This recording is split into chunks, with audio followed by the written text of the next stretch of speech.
So everyone's dead. That's a good way to start it. Do you wanna introduce anything? Spoilers? Heavy? Anything? Yeah, 100% spoilers for sure. But I wanted to get it out of the way right away that this movie is great. Yeah. Like, this is a great movie, especially after seeing it a second time. It's great. So any gripes I have with the movie are literally nitpicks. Yeah, Just no, me same nitpicking. here. Yeah, like it's not. There's no giant plot holes here. Yeah, like I'm gonna like rip on some stuff, but Yeah. it's all from a place of love. You want to start at the very beginning? Yeah, All right. I think so. The fact that now I gotta preface this with I haven't seen Black Panther. Yeah. What was the end credits scene there? What was the deal with? What was going on with that? In Black Panther. Was there any leading into Infinity War at all, or? Oh, in Black Panther. Yeah. I don't even remember what the end credit scene was for that. But it's Black Panther wasn't too. There wasn't too much in this movie that you needed Black Panther for, other than just to know what Wakanda is. Yeah, I had a pretty good idea already. Yeah, and I was at the movie theater and I was about to buy my ticket and I was like, am I gonna go see Black Panther or am I gonna go see Infinity War right now? I didn't have time to see Black Panther. They're both in the theater. I know. Still. It's crazy. But Black Panther's still in the theater, still making money. I couldn't go see Black Panther. I had to go see Infinity War. It's okay, and Black Panther is good. Mm-hmm. But when I saw it, I had heard that it's like the greatest movie ever, and I'm watching it like, this is actually pretty standard origin stuff. The villain is better than a lot of villains you see. Yeah. But there's no Thanos. Yeah. But Fucking Thanos. no, Black Panther is mostly just, it's a good movie. Yeah. I really enjoyed it, but it's your run of the mill. It's got Marvel stuff in there. It's a Marvel movie. So we start off. First thing. Start off right where Ragnarok left off. Yeah. I mean, there was no nothing was explained. Nothing had to be explained. And they did that with the relationships between the characters too. No. Oh yeah. No, like, hey, let's like have a little powwow like in Ultron. Like, well, let's talk. Let's catch up. Where have you been? What's been going on? None of it matters because everything is focused on immediately what's happening right in front of us. You just dive right into it. And what's happening right in front of us is Loki dies for real this time. I think. I don't know. I never know if Loki actually ever dies because he gets choked out. It's like, okay. He gets choked out, but by choke out you mean crushed. No. It wasn't like crush. It was. Yeah, it's true. It was this tiny little. And that's when you really realize that, like, and Ragnarok didn't do a great job with, like, setting up, I know this is one of your gripes about it, too, with setting up, like, these people are gods. Yes, right? I was going to touch on gods, this. And they should be kind of treated as such. And that, I was okay with that in the way that Loki got killed, because it was so easy for Thanos to kill him, because, like, you see that with in Ragnarok 2 when when Thor throws the hammer and he holds the back of Loki's neck, and that nothing's going to stop Mjolnir from returning to my hand and everything. And so like he's like, oh, okay, well, this is something that can kill me. Like, this is true. That's a good point. Whatever. So seeing what was Loma, his first assistant, the guy who opens up the movie when he's walking over the bodies. Ebony Maw. Yeah. He, first off, the whole Black Order is great. And one of my issues with the movie was I wanted to know the Black Order more, but there's just so much movie that, like, I understand why they didn't introduce any backstory to them. Yeah. But they were, how fucking cool were they, though? They were fucking incredible. So cool. Because, it really became this, like, when you see Stark fighting and Strange and not really Banner, but Spider-Man fighting with them in the streets of New York. Oh yeah, it's like, oh, this is already an insanely formidable opponent. This is somebody who could be an end boss character. Yeah, and they did a good job at establishing that, like, right in the beginning. Yeah, because even oh man, that opening, like, leaving off from Thor Ragnarok, because they established that Asgard is not is not a place, it's the people. Right. And now it's gone for good. The planet's gone, or the flat Earth is gone, and and all the people are gone. Yeah, that's it. Yeah. So you pretty much got Thor. Jeez. Yeah. And the chick from Thor Ragnarok. Where was she? The chick from Thor Ragnarok? Oh, yeah, you didn't Valkyrie. see her at all. Like, where's Valkyrie? Yeah, we never That saw just her at all. entered my brain now. Yeah, no, that's a good point. Where's That's a very Valkyrie good at, point. yo? I mean, like, if she would have been dead, I feel like we would have seen her body. But how many more Thor movies are we going to get? I mean, maybe they had it in there, but, like, the movie's are already 2 hours and 40 minutes. Like, it's... When we left off, she was wearing all white and everything. Right. She would have stood out. Yeah, she would have stood out, And it would for have sure. been, you would have had to place her there. Yeah, and You would have seen her in a shot. So she's not dead. I wouldn't assume that she was dead. She's somewhere, but She was she's not. a very good, very big supporting character in the last film. They're not going to have an off-screen death for her. But I you know don't what? think. Like, at heart, she's a survivor. So maybe she like jumped ship the second she saw that everyone was going to be taken out. Thor could have told 'Cause- her to jump ship. Loki Yeah. could have like pressed the button for the escape pod, and he could have gotten captured Yeah, and she saved got her out. life, and we have no idea.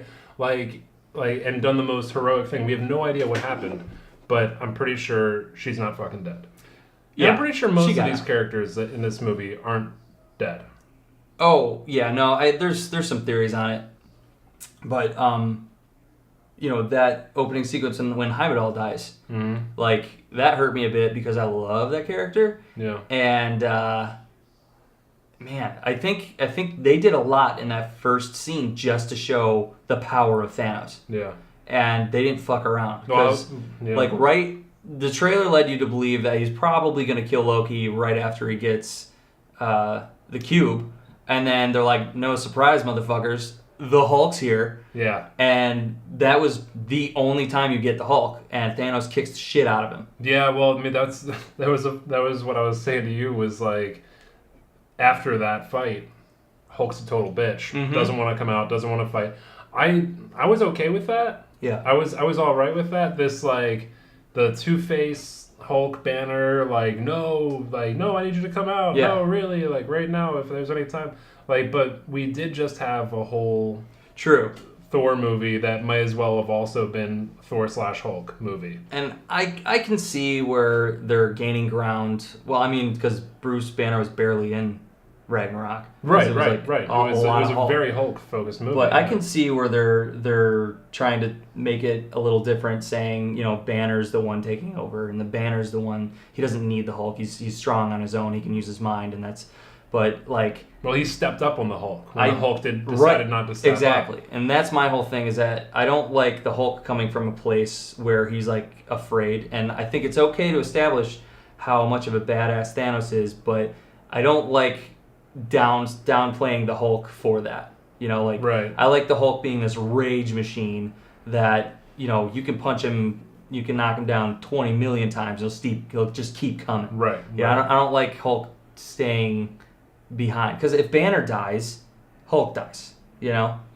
So I had issues with that. But I mean that's what he said in Avengers, right? Is Mhm. that he put a bullet in his head, or he put a bullet in his mouth, Right. and the other guy spit it out. Yeah. So- So I guess if it came down to the last second, the Hulk Maybe would he step up. Maybe. Yeah, I mean he would have to. So at the root of this, I wanted to see the Hulk transform while wearing the Hulkbuster armor and be the Hulk with chunks of Hulkbuster armor on there, and I didn't get it, and that's why I'm upset for real. Well, I feel like that's totally fine because everybody always compares the movies to the comics. Mhm. And what is this movie about if it's not about Thanos Quest? Mm-hmm. That's what it should be about. I read that today for the first time. I've read Infinity Gauntlet I don't know how many times. Yeah. I've never read Thanos Quest. Yeah. And it sucked. Not good. Oh, See, I never dude. did Thanos Quest. I It just was- caught up on Infinity. Right. Which it was was- so basically it's Thanos talking to Death and being like, "Hey, listen, Do you know when it was you gave me made? I don't know. Okay. No. You gave me this quest. I've never heard Death actually say that I'm giving you this quest to do this thing, and she never says anything anyway. Yeah. But one of their peons or whatever said, look, Death gave you this quest to go out and to kill off half of the population of everything. And you haven't done it. And so this is what gives? Mistress Death. Yeah, Mistress Death. Thanos has a giant crush. Oh, he's on got Mistress a big Death. purple heart on And for Mistress Death. Yeah.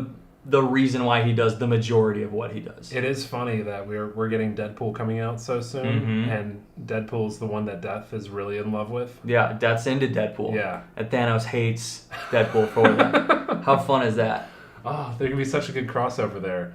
Like, That'd be so much fun. Imagine if, like, Infinity War 2, it's like, okay, we're crossing over X-Men now and everything. Like, I mean, I know it's not going to happen, but I mean that would be fucking great. But anyway, so we get Hulk versus Thanos, which was just fucking awesome And to be able to see that. how cool was Ebony Maw in that scene where they're about to back Thanos up, and he's like, let him have his fun. Yeah. And then when he says that, you're like, oh shit, the Hulk's gonna get his ass kicked. And then he gets his ass kicked, but Thanos like properly fights him. Yeah. Like he boxes him. Yeah. And that was impressive. That I was like really that. cool. Like where it's like he can fight. Because in the ring in Ragnarok, we saw him and Thor go at it, like, and they had a ton of space, and it was really open and everything.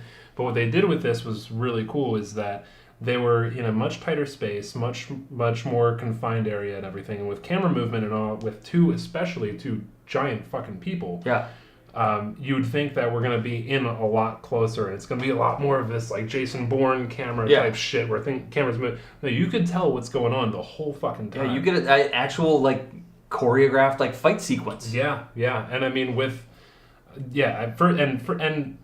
I gotta mention too, Thanos looked way better than I ever could have possibly hoped. Dude, that he ever could have loved looked. it. He turned out great, and I'll mention this a few times, but like they establish a lot that like this is Thanos' movie. Like he's the only character they develop. Yeah. The whole movie. No, it was definitely his movie. Yeah, for sure. And they did a great job with it because like they make you understand what he's doing. Yeah. And they make you sympathize with him at some points. And you're like, this is a bad dude, but I feel for him right now. Yeah. So I want to hop back to Thanos Quest right now for a quick second. Yes. It was a lot of Thanos gets this. He already has the gauntlet. The gauntlet's never really talked about very much at all. Yeah. And then he goes to Death, and Death's peons or pawns or whatever are just like, all right, you haven't done this. Why haven't you done this? This is bullshit. You need to kill off half the population. And he's like, look, I need these other things to do this. And then he's trying to advance his own plot and what he really wants and everything for all of this, which is a lot of what we see in Infinity Gauntlet as well. But they're all called soul gems. That's what they're all called. Yeah. They're all called soul gems. And then Thanos actually says, you know what? I like the name Infinity Stones more, so I'm going to call them Infinity Stones. Oh. And so everybody has the gem in their forehead. Yeah. Everybody does. And Thanos outwits all of them very simply. It's not as much of a struggle as it is in the movie. This was one of the first times I can look at the comic of where did this come from and say, holy shit, the movie really outperformed the comic books. Yeah. So It sounds hats like off to Marvel Studios God. and Disney and everything. Like, I was bored reading the comics today. And I was not bored watching the movie today. And in Infinity, the storyline, which is, I think it's pretty recent. I think it's like 2014. Whole different story. It's all about Thanos' son. Yeah. But, you know, it's Thanos wants to get the gauntlet and try to kill his son, but that's when they introduce the Black Order. So it's like they took chunks from Infinity storyline and just sprinkled them out throughout this movie. Yeah. And I was all about that. Yeah. It was nice to see that happen. How do you think it went with... So we're still at the opening scene. How do you think it so went much with movie. Thanos getting the Power Stone? That's something I definitely wanted to talk about because I love how they just glossed over it all. Mhm. Because Thanos had to destroy like a whole fucking planet with the Nova Corps there. Like, that's where the Nova Corps was.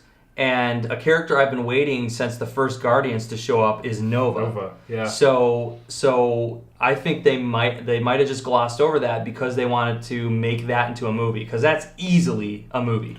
It's interesting that we're hitting the crux of such a big event in Marvel history that, I mean, you look at this and it's like, we can start building stories off of what happened back before then, just like Rogue One did. Yeah. You know, what happened with Rogue One?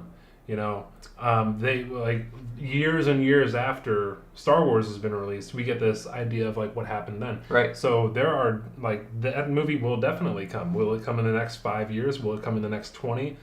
I have no fucking clue. Will it ever come? We have no idea. It's gotta. It's but just it gotta, man. Definitely could. It definitely could. So we go from Thanos, he destroys the ship, the Black Order, he teleports them all out. All of a sudden, he knows how to use the stones. That was another thing in the comics for Thanos'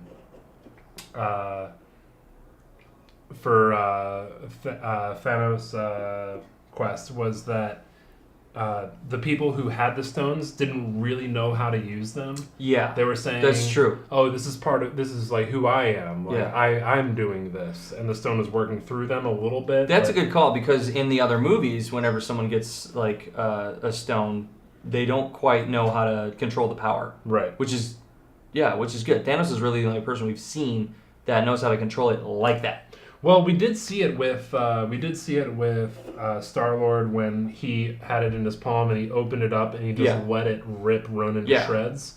We did see it with that, but he couldn't control it by himself though. He needed help.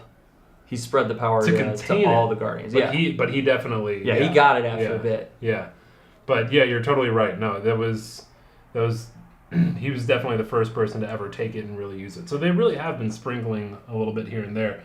But, I mean, it's all just been a build-up of, like, okay. I mean, the first couple pages of Infinity Gauntlet is Thanos talking to Mr. Steph and saying, oh, I know why you're so sad and you won't, address me or you won't talk to me or look at me. It's because I haven't done the thing that I said I was going to do. Yeah. And he walks out to the end of his white marble floating something in space, snaps his fingers. That's it. And all of what life like splits out. And that's in like the first few pages. It just happens right there. And what I loved about the movie too was also that they decided to not dick around with anything, but say, oh, the cube. Well, how are we going to get the stone out of the cube? And like, what's that? Boom! And he just breaks it apart. Not just that, but like he does what a child would do. Like he breaks it, and there's sand in and he just plays with it a little bit, blows the sand off, blows it, and it's like, oh, this is so well done. Like the second time watching this movie, I kept thinking the whole time, how did they write this? How did someone sit down? It's so much movie, and there's so much going on. I have no clue how they wrote it. I have no idea. No clue. And like, this movie is an accomplishment. Yeah. And also, second time, the first time viewing this movie is you being overwhelmed for 2.5 hours because it's so much going on. It really is. Second time is you can evaluate a little more and appreciate.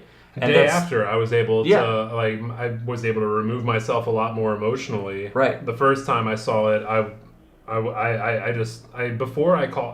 got out of the movie theater, got in the car, and I just stared at a concrete wall for at least 10 minutes. It takes a bit.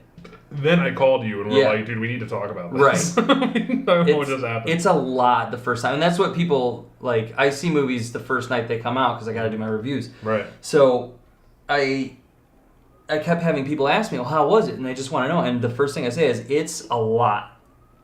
It's just such a big movie.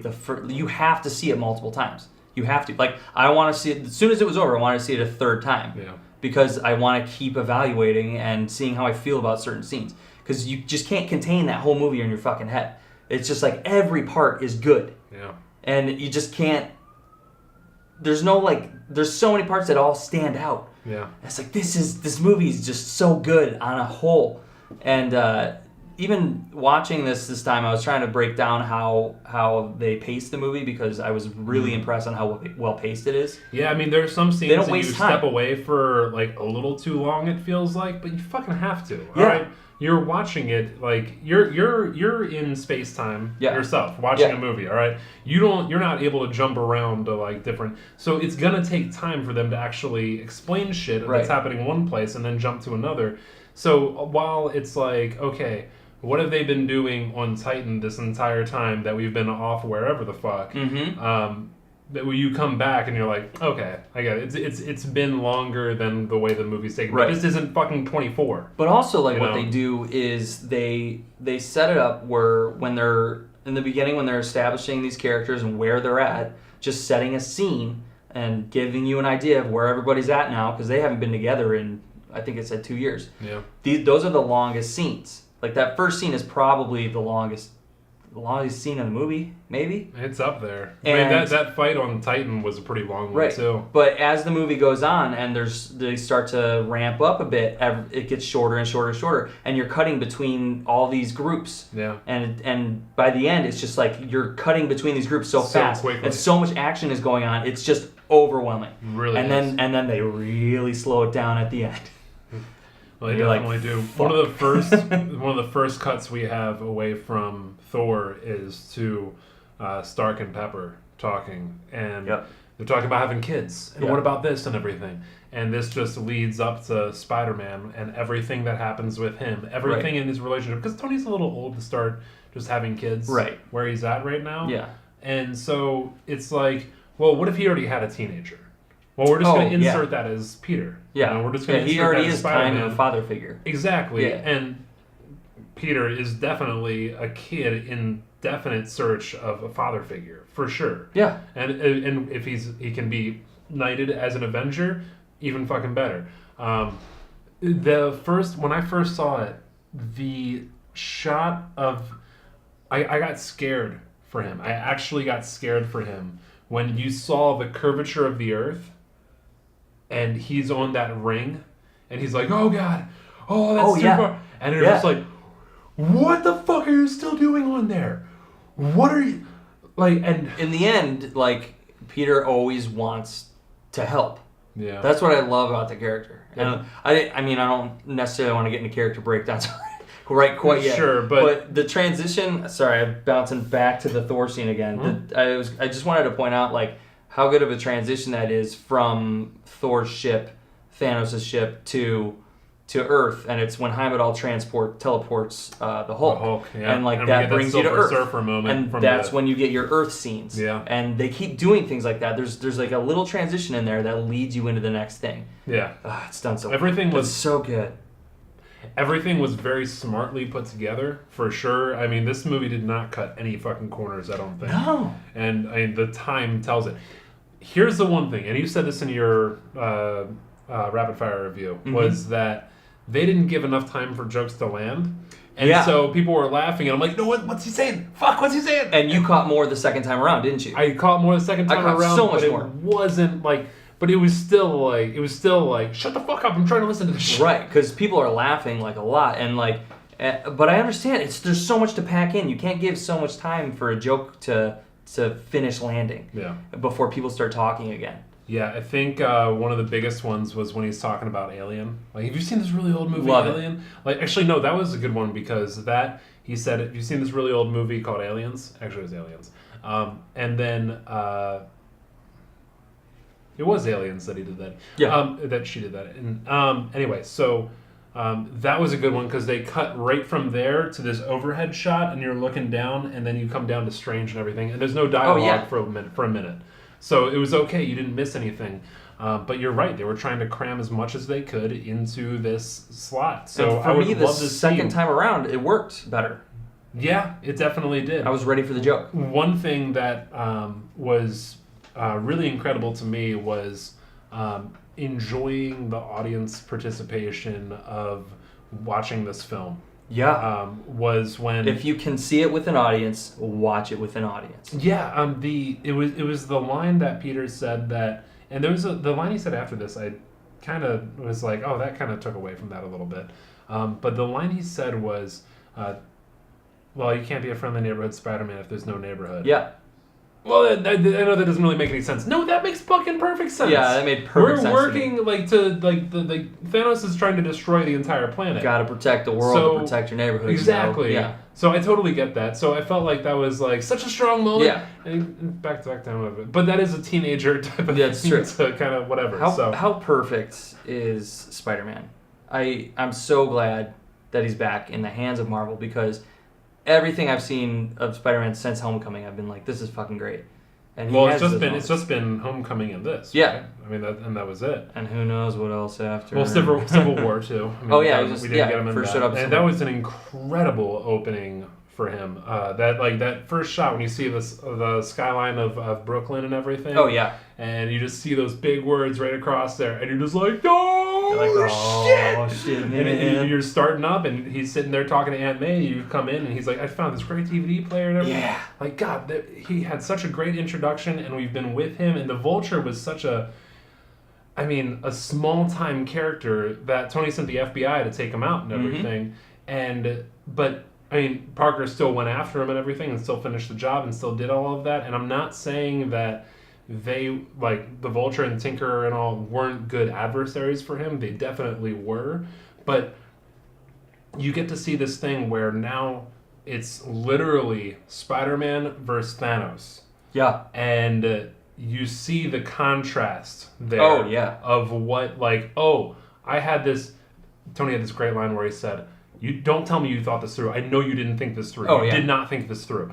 And it's like this really is a one-way ticket to how are we going to get back? We don't even know how to fucking say this, and we can't land this fucking thing. And that's coming from Tony's coming from a place of like fatherhood. Like he's worrying for Peter because he doesn't want Peter to die. Yeah, it's awesome.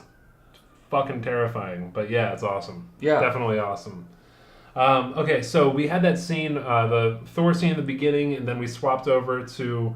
I'm just running all of this off memory, so if I Tony miss something, talking let me like know. Pepper Potts. And then we am I the only one Strange sick coming of Pepper Potts? Like I'm over her shit. I'm not, but I'm cool with her. You know what I'm saying? I'm cool with how much she's been showing up. Yeah. I'm not cool with, is she a super friend now, or what the fuck's going on? Oh yeah, does she still have powers or what? Yeah, no, he could have figured this out when anything he was, Iron Man 3, I just fucking erase from my brain. You know what? You're not going to like me for this, but that's okay. The more I watch Iron Man 3, the more I like it. Okay. Except there's this one shot at the end where I almost wish I had the balls to take whatever it was I was drinking in my hand, whether it a mug or a glass or a can or whatever, and just whip it at the TV. I almost wish that I would do that.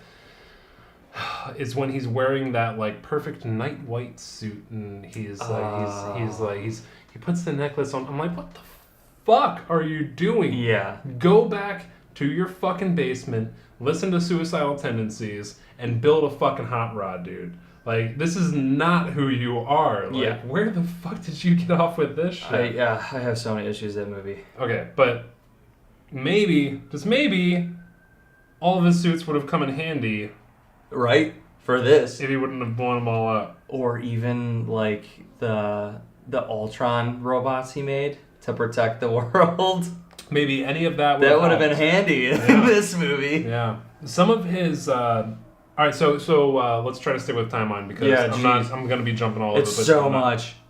So we hit Tony, and then Doctor Strange comes up, and he says some funny quip, and they're going back and forth a little bit, and then Banner gets introduced there, and then you've got this nice little fight scene. He hugs when Banner hugs on Stark. Oh yeah, just like because they haven't seen each other in a couple of years, and.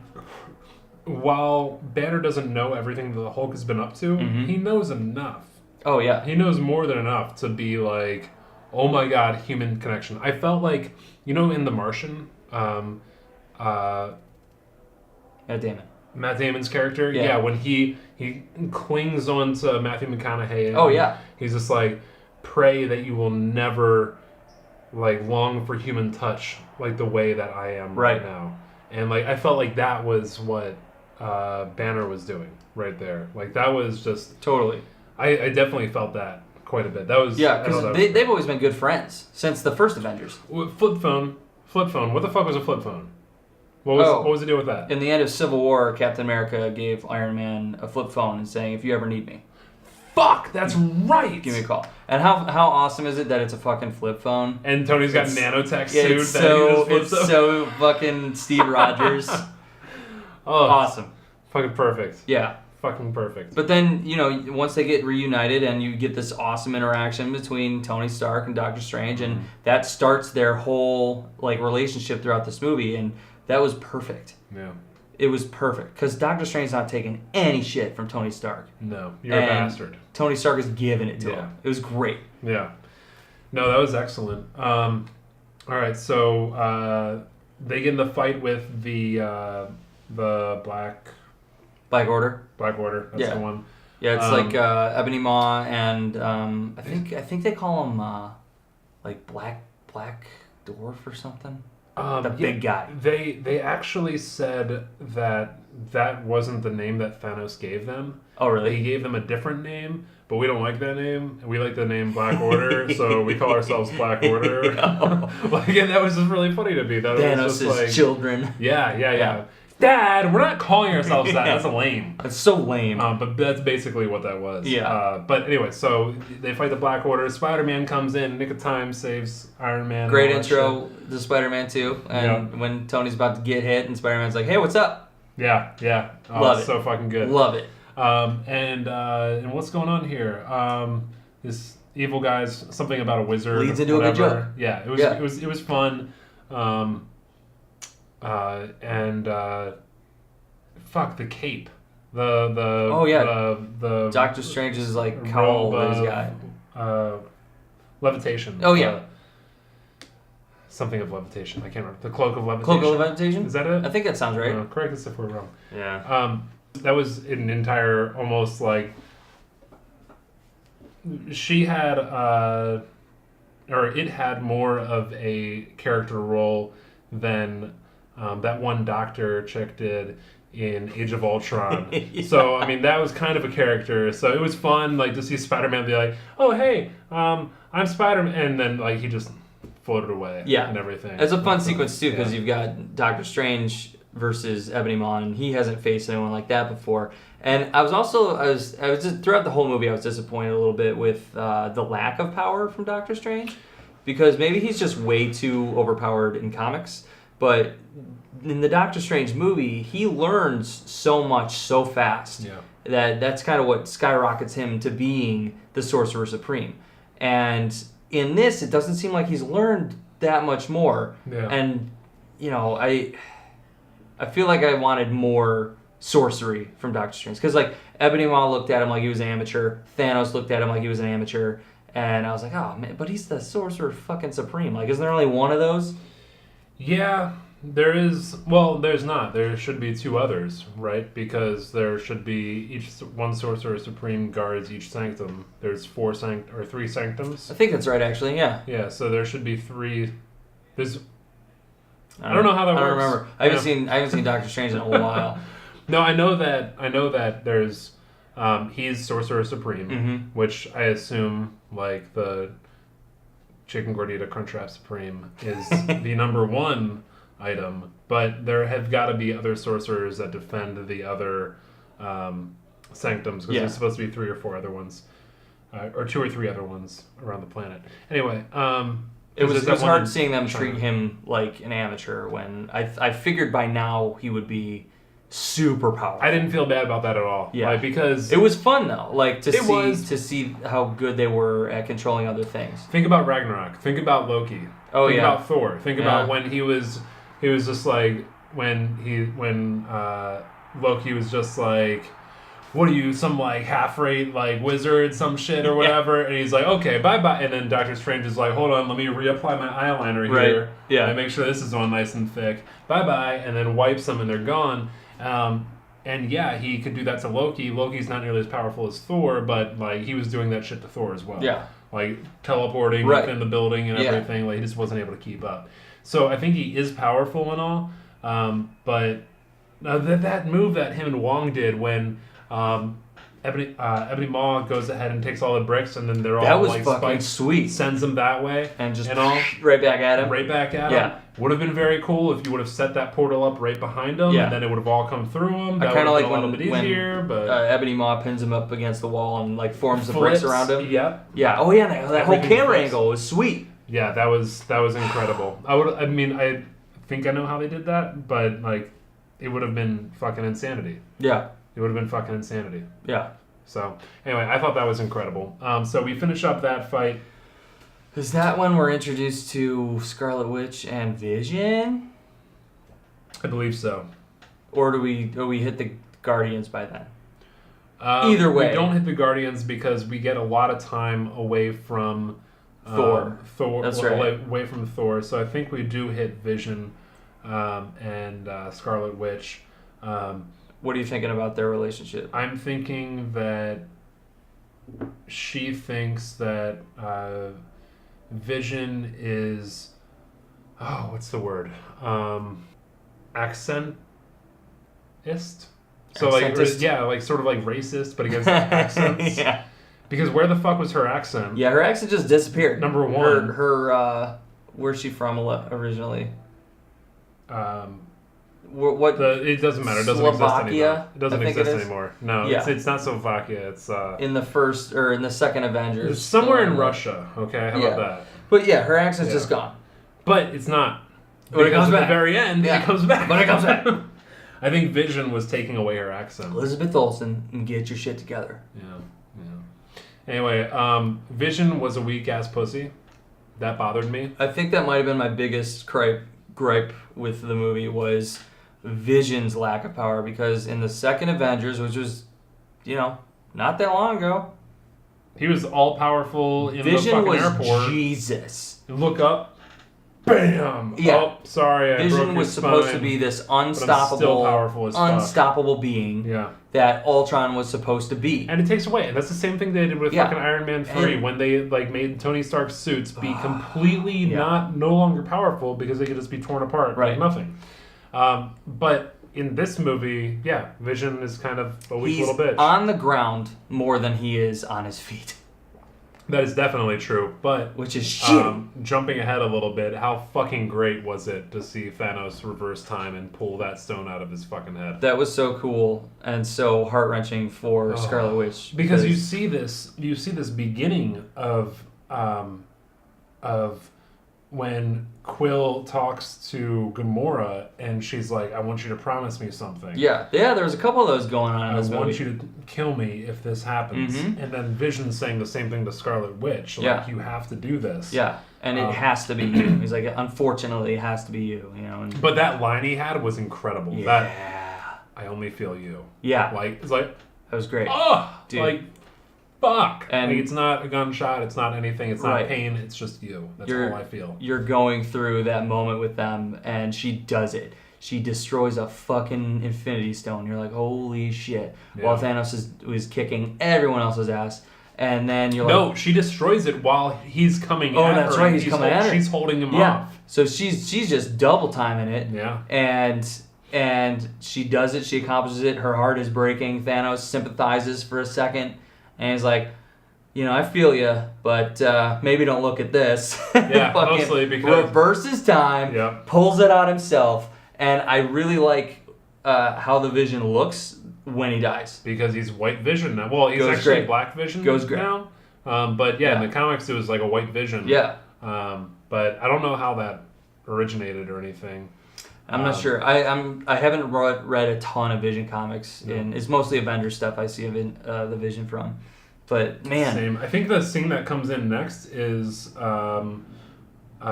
with after New York.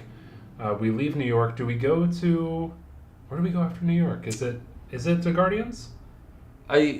when do Vision and Scarlet Witch get attacked? Oh wait, no, that is.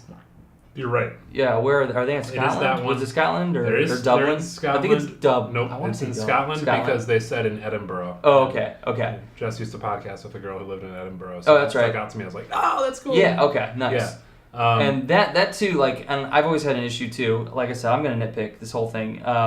I always had an issue where they'd never really established Scarlet Witch's powers and the extent of her powers. No. So they just kind of use her for whatever's convenient at the time.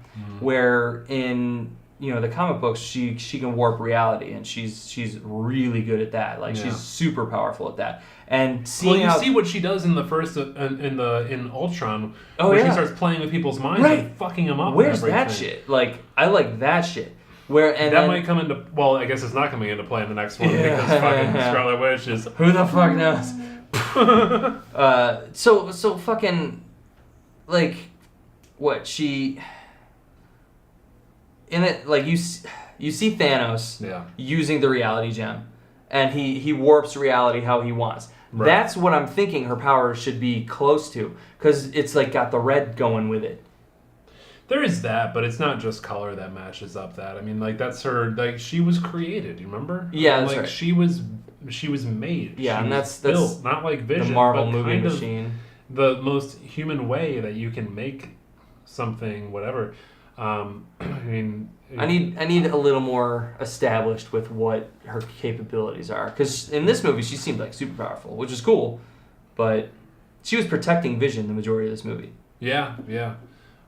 Which is nice. Yeah, that's good. When you think about it, it's actually pretty sweet. It was. I mean, and they had a great scene, and that scene was definitely something that could take you out of what was happening everywhere else. Yeah. And then when they saw the news footage of what was going on inside of that coffee shop or whatever, And that's when Vision's like, I gotta go. yeah, He's like, I got shit to do now. yeah. You know what you got to do? You got to get stabbed through the You gotta chest. get your ass kicked Yeah. for the rest of the movie.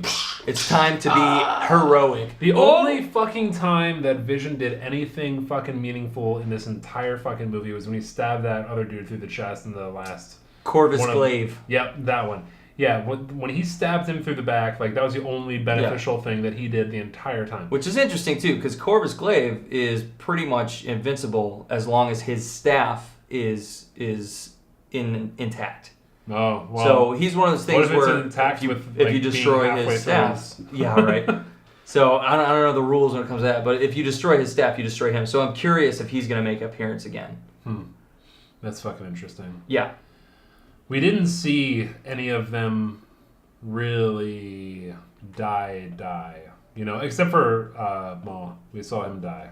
But, because he was just, like, frozen in space. Okay, so He was yeah, just Ebony frozen. Maw got froze. The big dude got blown up on the shield of Wakanda. That was fucking great. That was cool. That was awesome. Proxima Midnight, the chick. And she Banner got his she first kill. ground I mean, to he death. was actually Banner. Oh, yeah. And it was his first big kill. And he's like, you know? see ya. Yeah. And like that's how Banner should be portrayed. If he's not going to rely on the Hulk, he should be beating people with his smarts, and that's what he did. With his smarts or creating stuff for people to beat with his smarts. Right. Yeah. Yeah, using his intellect to win. Would be nice if we could see a little bit more of that. So I'm kind of lost right now. So we oh no, It's so much movie. Scotland. Yes. We get Captain America's first That's appearance. when Captain America shows up. Sexy ass beard. Oh. Hair's a little longer. He's stripped himself of the United States stars on his outfit. He's I think in the comics he goes by Nomad when he's at this point. Really? I think that's what he calls himself. Never heard of they that. They don't establish that, I don't think. Which I was listening for that. I'm okay with I don't that. think which he just calls Who himself gives a Steve shit? Rogers. Yeah, whatever. But he took his uniform and he's like, yeah, I had this big star here. It's gone now.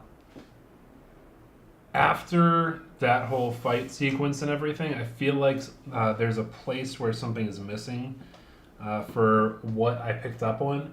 And I think it was when we step in with War Machine and he's talking to the council. Oh, yeah. And he's basically telling them to go fuck themselves. Right. Because Not they still telling want... him that because he doesn't want to get fired, I guess, when that's the he thing seems worry to be... about, I guess. Him and Tony, maybe. I mean, Tony's not really following the Accords anymore, but it seems to be him communicating Well, with... the Accords are over. I mean, Yeah. it was like you register and you're done. And if you get called in, then you get called in. But if you don't, then you're fucking out. Yeah. Yeah. So I guess you're right. Yeah. That makes Yeah. sense. But, I mean, they're like, hey, you listen to us, and then fucking Fuck you. Captain America shows up. God, I hope he fades to dust. What's up, motherfuckers? I hope that fucking general fades to dust, dude. So badly. Oh, Ross? Oh. Or what if he becomes Red Hulk? Oh. General Ross is Red Hulk. Well, we don't have fucking, lie to me guy That'd be fucking cool. playing Hulk anymore. So, or not Hulk. What was he? He was Grey Hulk. Not even Grey Hulk. He was. Oh, you're talking about Timothy Roth. Abomination. Yeah, Abomination. Yeah. Yeah. That'd be cool. That takes it back. I don't know. That I feel like that's way down the line when Marvel starts getting, bored of movies. Yeah, desperate. Where they're like, okay, we've been at this for like 20 years now. What can we do? Red now? Hulk, I guess. I guess. Planet Hulk, hopefully one day. God, I wish. So yeah, Captain America's fighting. Oh, also the fighting in this is, I think, the best that we've seen in a while. The action Everything is awesome. was so much closer. Like the choreography, like you can tell was. I mean, it's an obvious statement. It's a big budget fucking movie. They're gonna fucking choreograph. It's like, but you know what? It was on par with fucking John Wick. Oh God, That's what I'm saying. Yeah. And I don't know if you ever watched like Keanu Reeves' training videos. Oh yeah. For, like when he's running through and doing his Takes shots it very and shit. seriously. Hugely serious. Shout out Keanu Reeves. Yeah, Keanu Reeves. Tom He's the Cruise man. too for his shit as well. That's actually Yeah. what the police academies like around the world, the SWAT team around the nation, they use his training videos to base off of. Shit. What is proper to do? What is right to do? That's great. fucking incredible. Be John Wick. I felt like I was Tom Cruise. Oh shit. Yeah, I felt like this choreography was as on point as a John Wick movie. I was so happy with it. Everything was so succinct. Every fight was, I mean, I didn't feel like, and you can see in other movies like where it's like you didn't really get hit. Yeah. Like a window broke before you reached it.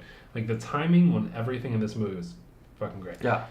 Anyway, let's talk about some negative shit. Maybe jump into the Guardians. Yeah, let's hit the fucking Guardians. There's so much movie. We open up with fucking Quill singing his ass off. Yeah. Drax sleeping. Drax is sleeping. Fucking Groot is being a little teenage Groot bitch is an asshole.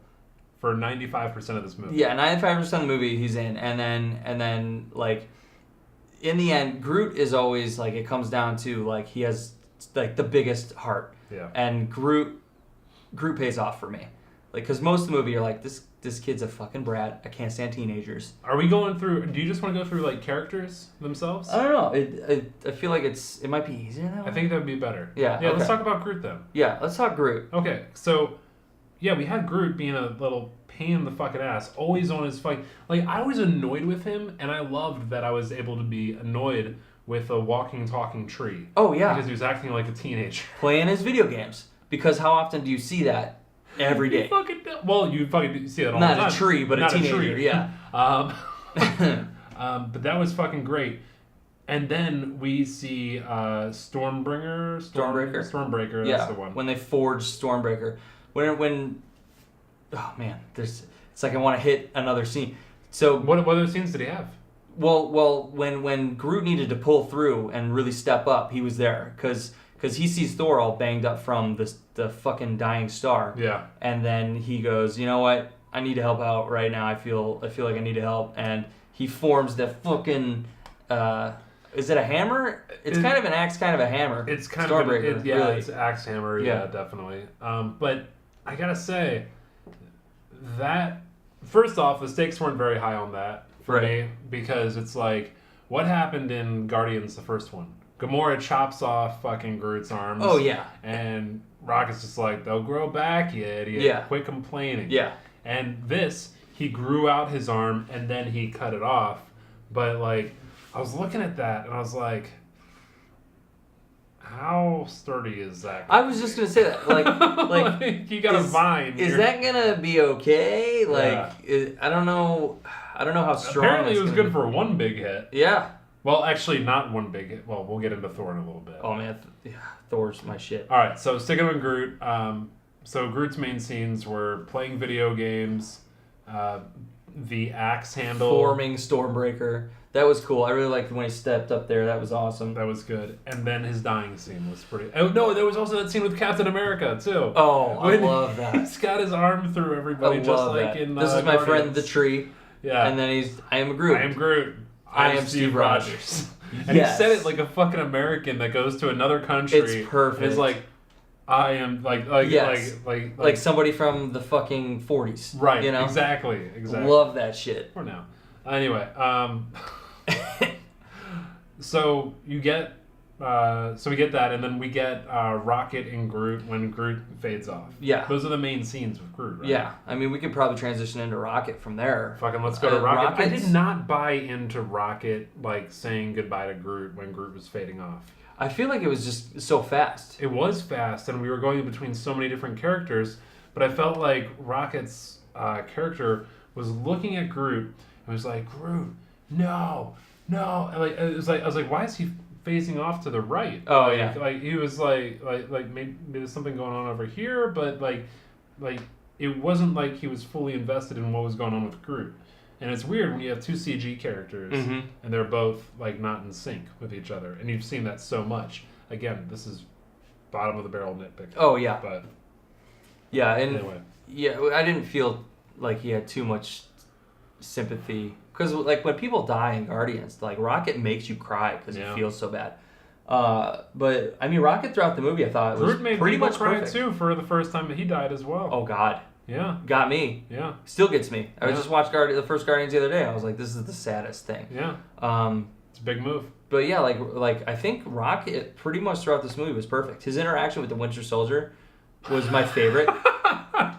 So he starts off with Thor though. Can we jump back there? Oh, Really quick? God, yeah. All right, just take that. Where Take that everyone's with admiring Thor and Rocket's just like, this is my dude. Yep. And he's like, can I go with you to make some weapons? Because Rocket loves Hold on weapons. a second. Let me ask the captain. Oh, that's me. That's me. Let's go. Let's go. He's fucking perfect. And so he goes to make the fucking weapon and Yeah. bounces. I mean, Rocket didn't have a lot of scenes either. No, he didn't, but he did have some important ones. I felt like Yeah. when he was He talking stood to out, Thor, for and sure. Thor had his one big like. It wasn't even character development. It was just you're watching this character fall apart as this character should. Yeah. Your brother's dead. Your lady is dumped you. We went over that in Ragnarok, but that's still Mm-hmm. there because it's another person you don't have. And then your father's dead. Your sister. You killed your Bombed out. sister. Well, Yeah. you didn't kill your sister, but your sister's dead. Mm-hmm. I might as well have killed your sister. Your brother's dead. All of your people are dead. You're the last Asgardian. Whee! Yeah. And you think that you can go fight him. Like he's never fought me. Yes, he has. Like, he was... Yeah. Like, Rocket was such a great voice of reason Oh, yeah. in this. And just when it came down to his fighting scenes, when he's in the battle and he's just like unloading on these fucking creatures, I forget what they're called. I don't know, but they did look like this this one type of creature from Thanos Quest when he arrived at this one to get the first stone. It wasn't the Power Stone. It was, I think, the first one he got was the Soul Stone, and that just made it confusing because they called them all Soul Stones at that point. Yeah. But he arrives there, and these pterodactyl, two-armed monsters, and these were four-armed monsters with fucking crazy teeth and shit like that. Yeah. I get and the battle in Wakanda, like, I definitely felt like, oh shit, like, it's over. There's too many of them on top of everybody. Oh, yeah. And, like, you're fucked. Yeah. Like, that felt like watching an alien movie. Oh, yeah. You know? We're just like, I don't know how they're going to pull this one off. They can't. And then, fucking like, can't. you've got, it just happens. Rocket and Winter Soldier end up side by side firing, and then Winter Soldier's like, you know what? And he picks up Rocket, and Rocket doesn't even care. He goes along with it, and they're just shooting along. He gets off. And then fucking, like, one of my favorite lines, how much for the gun? And he's like, it's not for sale. How much for the arm? And then he just like, what? I'll get that arm. I'll get that arm. Yeah. Yes. So fucking good. He also like randomly had the eyeball for Thor. Mm-hmm. So I liked that little twist. Like I didn't liked need that. Thor to have an eyeball, but That there was you one go. of the last things he said in the first Guardians too. And there's one more thing we need for this plan to work. That guy's eye. Yep. Like, and he said he picked it up off of Contraxia, which was that the robot slutfest planet that they had going on in the first one. Where we had Sylvester Stallone on that planet too. That was fucking great. So we've never seen Rocket go there before, but apparently he went there. And he snuck out the eyeball in his butthole. Apparently. That's what I was thinking. All about that. How did you feel about Drax? So we have. So when you ask me like how do you feel about this character or that character, the only thing I have to relate to them is this other version of what I've seen them as. Yeah. And the only other place I've really read about Drax was Annihilation series. The Annihilation series was great. Love and it. It was phenomenal. And that's when they revived Drax in the comics. Oh, was That's it? when Drax is like reintroduced as this like newer Drax. Okay, so I only knew Drax as being that Drax. That's the only one I've ever known him as. I loved him in there because it seemed like he was smart, he was capable, and he was strong, but he was still reserved because he was reserving himself, and that took a level of self-control. Yeah. But he also had so many conversations with baby lady death, I guess it was, but like kid death is what they did in there. That was fucking awesome, and I loved those conversations. Movie Drax, this was very different, and by association, I'm not getting the same person. I'm okay with that, except that there was a scene in Guardians 2 where he's sitting on the front steps with Mantis. Yeah. And he's talking about his homeworld. Yeah. And that's when he's getting serious. Yeah. And there was a scene that they cut out from that movie where Mantis is saying everything that she feels when she's... But that one look that she gave spoke everything that it needed to. It gave the look of understanding of, I get everything that you're saying. And we see the depth of Drax's character as he's thinking about these pools that he used to take his wife and child to on his home planet that Thanos destroyed. I don't feel that rage from him in this movie. No. I don't feel that sincerity from him in this movie. And he's a comic relief. Drax is used as a comic relief. So many comic relief characters. This, I feel didn't like, have to happen. There was just wasted potential with Drax. Because this was a good opportunity for Drax to turn around and be a fucking badass and not just a comic relief. And in the Annihilation comics, Drax was created to destroy Thanos. Like, that was his main purpose. And they didn't... he has this, like, ability to locate Thanos. So he always just wants to kill Thanos. And that's just, like, his thing.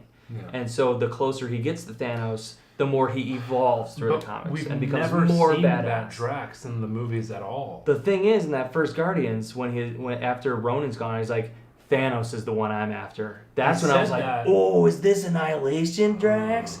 Because that would be cool. That's a good point. You know? And I was hoping for this, and then we actually get to see Drax and Thanos interact for a little bit. Yeah. And Drax doesn't... He's just... dumb, funny Drax. Well, like, the first one, we get the Reality Stone to fuck with them and cube them all up and everything. Yeah. I was like, which was cool. Drax is dead. I did like cool. that. All right, we're killing people off right away. Here we go. Which is a nice thing to know about the Reality Stone is that like he can change reality while he's around, but it seems whenever he teleports, everything goes back to where it was. Yeah, because he's not controlling it, because he's just changing what the reality is, but once he's no longer changing what the reality is, it'll go back to what it was. Because like later in the movie, when Banner in the Hulkbuster outfit, he gets he puts him into a stone like wall. And the stone and you never see anything else about that. And then when Thanos is gone, he's out of it. But you know what? I don't know how much I needed a shot of the Hulkbuster busting out of a couple rocks. That's true. Yeah, you don't necessarily need that. Yeah. Would have been nice, but maybe we got the Hulk out. Anyway, all right. Next character. Who do you want to go over? Gamora? Yes, Gamora. All right, let's hit all the Guardians. Yeah, let's just get the Guardians out of the way. Right. First time around, I was a little disappointed. Well, Gamora is so badass in the comics and so ruthless that I've always wanted to see that. But I understand the movie version of Gamora. Gamora has a lot of depth in this movie. Yeah. Especially with her like daddy issues. Especially with her origin story of how she met Thanos. Yeah, because her origin story, actually, I was saying that Thanos is the only character they develop in this movie. They develop Gamora a lot. They definitely do. But that's with Thanos. Where she's dead. Yeah. Yeah. We see like this original, or we see, I guess we should start off where we were talking about with Drax when he gets cubed up and everything. Gamora ends up like killing Thanos.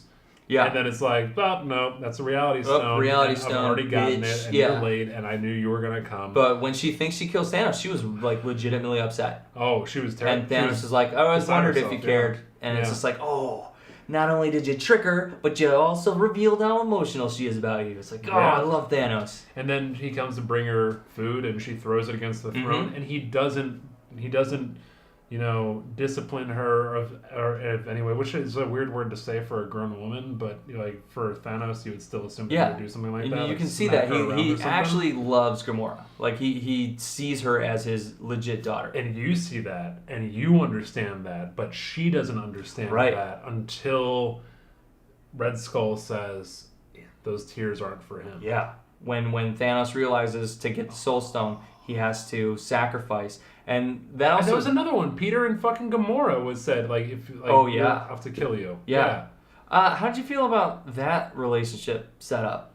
I felt like, I was thinking about that as we were watching it, and I was thinking, wait, if I was in this position, I would just be like, no, I'm not going to do that. Yeah. But think about where Quill is at right now, and where his actual brain is at, where he's like, I was thinking about attaching a couple grenades to my belt here and everything, and no, I know it's not gonna kill him, but seriously, I was thinking about this, and he doesn't understand the threat that Thanos poses. No, he doesn't get that at all. No clue. Not even a little bit. So he sees she's serious, though, and he goes, okay. Because of look at what his past was. It was my dad's a planet, and we blew that fucking thing up by attaching some fucking explosives and batteries to his core. And then what was the other one? I had to dance off with Ronan, and then he got shot, and then we grabbed the stone and all. So everything has been a little bit silly or, snatch and grab type of thing. And then we get to this where it's like, no, this is the real fucking deal. Yeah, she's serious about the Thanos shit. This isn't like you're not gonna win by having some sort of little cop-out or teaching a baby tree to run down a hole or having a dance-off with somebody and then just happening to grab it. None of that's going to actually work in this. No. And you realize how small of a character he really is. Yeah. Like how powerless he really is. Yeah. That being said, I want to make sure we talk about Adam Warlock. Yeah, we'll get to that. Okay, we'll get to that. All right. But I was okay with how Quill was reacting because I understood that he didn't understand how decimating Thanos can be. Right. So I was okay with that. Yeah. What I wasn't okay with was not him pulling the trigger. And it turned, but the fucking bubbles thing was too much. Yeah, that's very, You could have done something better. Like 80s comic book Thanos. Where it's like, all right. Yeah, that turns it into bubbles. All right. Yeah, that was like, that could have been so much better. Like, you could have just had, puffs of smoke come out. Or, you could have had, a laser come out and just hold. Yeah. But that's also contributing to Thanos' character is he's just fucking with Peter Quill to see if he'll do it. The boyfriend. Yeah. And he realizes who he is, and without seeing much, Thanos is like, okay, this is what this guy did. I would agree with you. This is what this guy's willing to do, and I like him. Disappears. I would agree with you on that, except for the fact that he did that with Gamora's knife with the bubbles. Yeah. As well. Yeah, it's true. And that, oh fuck, if they would have just used something better, even if they would have used the way that Loki disappears, or Loki appears in the Avengers, where it's that gold whatever shine comes over him. Even if they would have just hey, and it's gone, and this gold shine just went across it, I would have been fine with that. The bubbles just fucking killed. Yeah, I don't like the bubbles. Didn't work for me.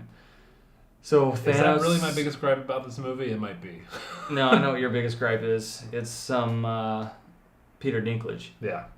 Yes, it is. But fucking Before we get there, Thanos kills Gamora to get the Soul Stone, So and it that's was how like she the dies, the yeah. most emotional you see Thanos. Yeah. After they established really well how much he cares about her, and then he brings it up again before he kills the Vision. Yeah. Like Wait, he Gamora. does?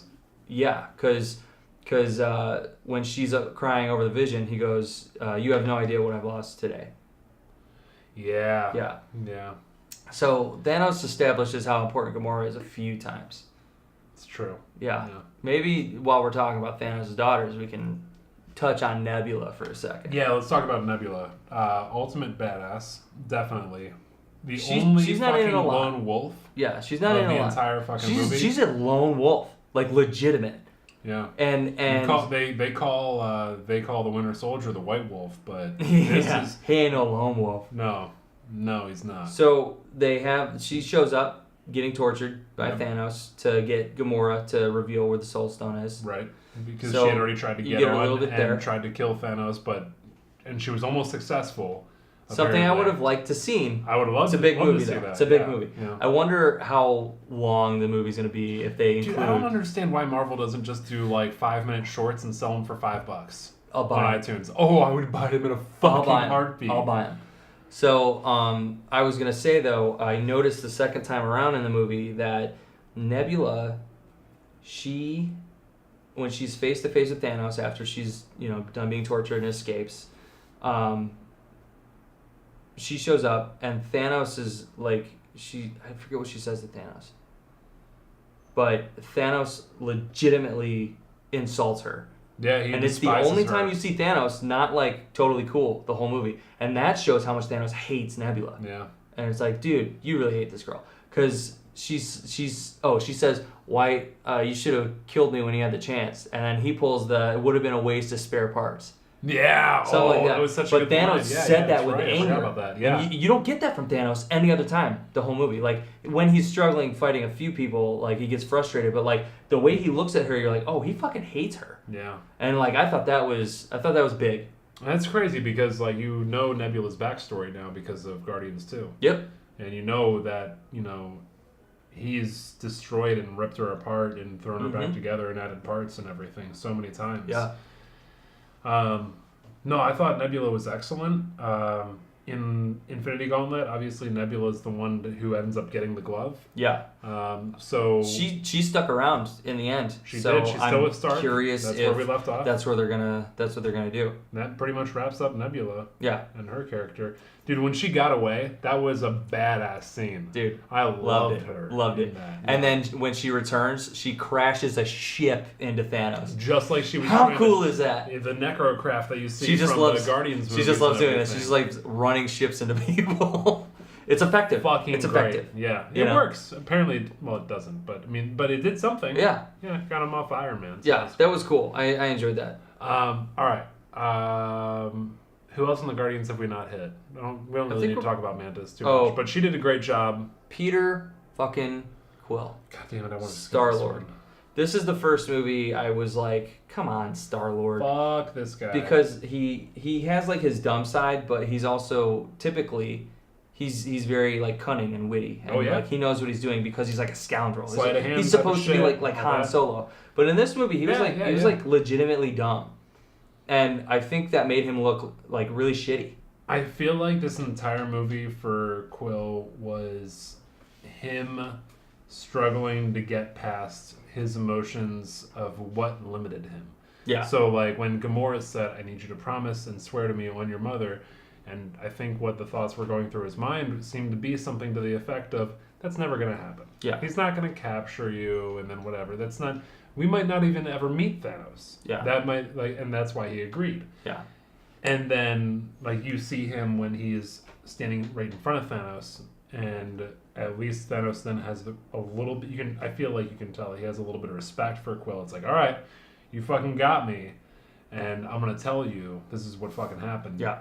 Nebula's like, well, he came back with Soul Gem and she didn't come back, so she's fucking dead. It has his freak out. Nebula could have just shut the fuck up. That would have been great. Yeah. Actually, you know what? That's a really good point. Because that wasn't entirely on Quill. Yeah. Because if Nebula would have shut her fucking mouth. I guess she I was don't know why realizing... Mantis didn't tell Thanos to sleep. I guess she couldn't put him under. Mantis, She put a fucking planet under. I was gonna say, I think that goes to show how powerful Thanos is. Yeah. Another way to establish Fair that. enough, Because I mean, yeah, we don't really have to touch on Mantis that much because she's mostly there for comic relief, but also just to try and put Thanos to sleep. On. Yeah. But yeah. So Peter Quill, I was just like, I feel like the Russo brothers just don't know how to treat his character like who's the director of Joss Whedon for Guardians? No, it wasn't Joss Whedon. It Fuck. was what's wrong with us? What the fuck's his name? I know it. I follow him on Instagram. Don't say I'm it. dying right now. Don't say it.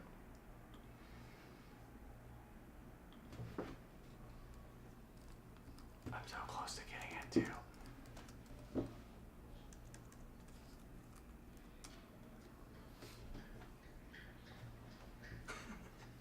Oh, did you get it? Hmm? Hold on. Is it? It's not a Zach. It's not like a Wes. James Gunn. Yeah, James Gunn. I feel like James Gunn knows how to treat Star-Lord. The Russo brothers kind of put him off to the side. They used Star-Lord. They needed that, dude. I was gonna say, they needed something to fall apart. They used Star-Lord really to build up Tony Stark and to build up Doctor Strange. The original Avengers. Yeah. Yeah. All right, I guess. I mean, well, Doctor Strange has faded away now, so Yeah. we don't have Strange anymore. I mean, really, we used Quill to be like, all right, well, Thanos has the gauntlet now. Are we gonna make another Ant-Man heist movie where we steal the gauntlet, or are we gonna go fully up against them? Obviously, we can't do that because we don't have nearly as many people as we had before. Yeah. What the fuck's gonna happen? I don't know. All right, let's move on to another character. But yes, I totally agree with you. Quill, scumbag. He was disappointing in this movie. For sure. Because I like him a lot. I like him a lot too, but I'm not partial to not liking characters just because I want to like them. Yeah. I feel like he played the part. He was a disappointing person. He made selfish choices. But I don't feel like he was a disappointing character. Yeah. I feel like he moved the story along to where it needed to be. Yeah. And I understand him being upset if he was with Gamora. You know, I get that. But yeah, he made selfish moves. You had to kill somebody that you loved before. Well, I mean, I totally understand. Let's just say Spider-Man wouldn't have fallen for that shit. Spider-Man wouldn't have reacted like that. He would have shot a little web out and let Gwen's neck snap. Okay, so Guardians are out of the way. I'm sad. Guardians are out of the way. Let's move on to newer characters. Black Panther. Black Panther. I mentioned this in one of my videos that Black Panther, even in his own movie, they didn't develop his character as much as they did in Captain America Civil War. The best Black Panther is in Captain America Civil War. Oh, dude, his fucking dad dies. What do you expect? That's going to be development. the biggest change, the hardest you're going to see him go. Yeah. Is like right after that. Yeah. He has the biggest reason to fight, and it's the most immediate. Well, I shouldn't say that because I haven't seen the fucking Black Panther. when in Civil War, it's one of my favorite moments when he understands that he's been out for vengeance and that's wrong, and he's not gonna be like that, and becomes the great king that he's supposed to be, you know. Yeah. So like that's what I love, and like that's what you see in the Black Panther movie is him still becoming that king. Right. You know, it's more of a king than a superhero. So Black Panther's still good. You didn't get too much of him in this. The only thing I was gonna mention to you was because you saw it a few times, which might have confused you if you were paying attention, was his suit. The way it works is it collects kinetic energy and outputs it and then blows things up. I felt like so you saw like purple going yeah. on. So that's his suit because his suit's so fucking cool. Yeah, I didn't really. His sister made. I kind of subconsciously got that. Yeah. I wasn't like, oh. Well, that's how it works. But he has to take some damage to give it out. Gotcha. So that's what you were seeing there. But Black Panther, like, Mostly it's the setting. You get Wakanda, and then you get The family. the culture. Yeah, the culture. Because with their chanting and stuff, that really worked for me. Yeah. And like it's because of it's just a text. Go on. It's because of in the Black Panther movie, it's so culture driven with the technology. And this movie, you got the culture with the technology. Yeah. So it's like they wrap that up really quick. And it's like, oh, hey, there's Black Panther, and there's a sister, and that's who everybody loves. I didn't question it for a minute. I was Yeah. totally fine with it. As soon as Cap was like, "All right, drop to this level and go in," and you get it. It's like I'm all in. Yeah. Like this is totally cool. Watch Black Panther for the villain. That's what you need to see Black Panther for, because that's a villain where you're like, I kind of 100% agree. Maybe don't kill people. Maybe don't kill as many people as you, but I completely agree with you, dude. Really? Where that's the struggle of Black Panther is you're like, wow, this villain is a great villain. Yeah. Well, dude, I'm happy to definitely check that out. Yeah. All right, so Black Panther, his sister working on the stone. The last thing I made sure to watch out for this. Yeah. This time we watched. The last thing we see is her wiped down and the stone gone. Obviously, it's not gone. It's still in his head. But what was she trying to do specifically? I think she was trying to detach the stone from the Vision so he can still live, and then they can destroy the stone. And that's why the Scarlet Witch hadn't left his side for the battle, because she was supposed to stay there to destroy the stone the second it was out of his head. I feel like what they were trying to do was they were trying to make a copy, basically, of the stone. That could be too. Because I don't feel like they were really sure if he would survive without it. Well, I mean, they said that like we might have the best parts of the Vision without it and everything. But I mean, obviously you can't rip it out, otherwise he turns white. That comes in the manual. Everybody knows that. Right. So I don't know what exactly they were trying to do, but the fact that she shut the program down before she turned around to fight for her life tells me that she completed doing something. Yeah, she might have. So that's what I think. That's interesting. Even though she said, like, I've barely started when the battle first Especially began. since, like, Wakanda technology is so Way advanced. So, they could have copied some shit there. I mean, she did a full scan of the Vision, so she might have... I mean, we might get another Vision if Wakanda builds it. They have the vibranium. We might have another Vision, or we might have... I could see that. We might have another Infinity Stone. Yeah, that'd be cool too. They might build another Infinity Stone. That'd be interesting. That'd be a little crazy. Yeah. But so who else we got? No, they can't do that because then they could build any Infinity Stone and everything. Right. Yeah, that wouldn't work. Yeah. Holy shit! Unless they build a fucking set of no. I'm thinking like Adam Warlock comes back, they rebuild that Infinity Stone somehow, but they can't. They don't even have there's one set of Infinity Stones, goddammit. Per universe. So where is Adam Warlock? Because I thought he might show up in this. Last thing that we saw of Adam Warlock is a big fucking Egyptian sarcophagus. Yeah, Guardians 2. Post-credits scene. Adam. We'll call him Adam. That was it. And then you're like, oh, shit. Yeah. Yeah, that... But we haven't seen dick from him yet. So when's he going to show up? Next Guardians, I guess? I don't know, because there was speculation that one of the larvas inside the Collector's area was Adam Warlock in his larva state. I'd say this is probably a definitive, like, this is Adam Warlock. Yeah, this is. So I guess maybe they're still making him? It could be, but she did say, like, when they see what I've built here today, they will not have any questions, which kind of leads me to believe that we can show you in just a minute. Just hold on. Yeah. Yeah. I'm curious. He was in so much of the Infinity Gauntlet story. He was one of the main characters. He ran that shit, man. So when he does show up, what's gonna happen? It was him and Silver Surfer who really ran the entire Infinity Gauntlet series. And didn't Adam Warlock end up going inside the Soul Stone? I don't remember that. Going inside the Soul Stone? I think he lived inside the Soul Stone. He used to have the Soul Stone. He used to control the Soul Stone. I think he can go in the Soul Stone.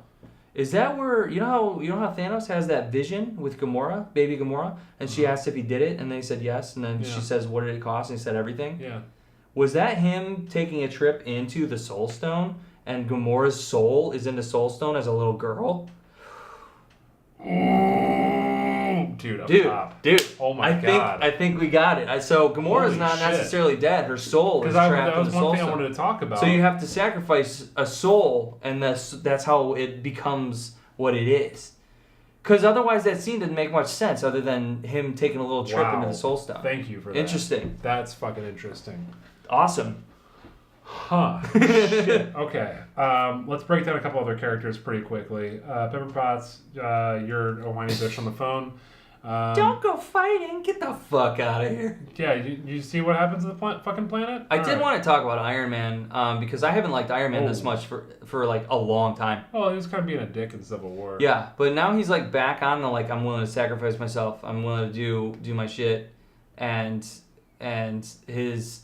I had heard before some complaints about his suit because of the nanotech that it did what did you too think much. About that? I was cool with it. Yeah. Yeah, I was cool with it because I figure we're gonna hit this point at some point. Instead of building a million suits, have one suit that does literally everything.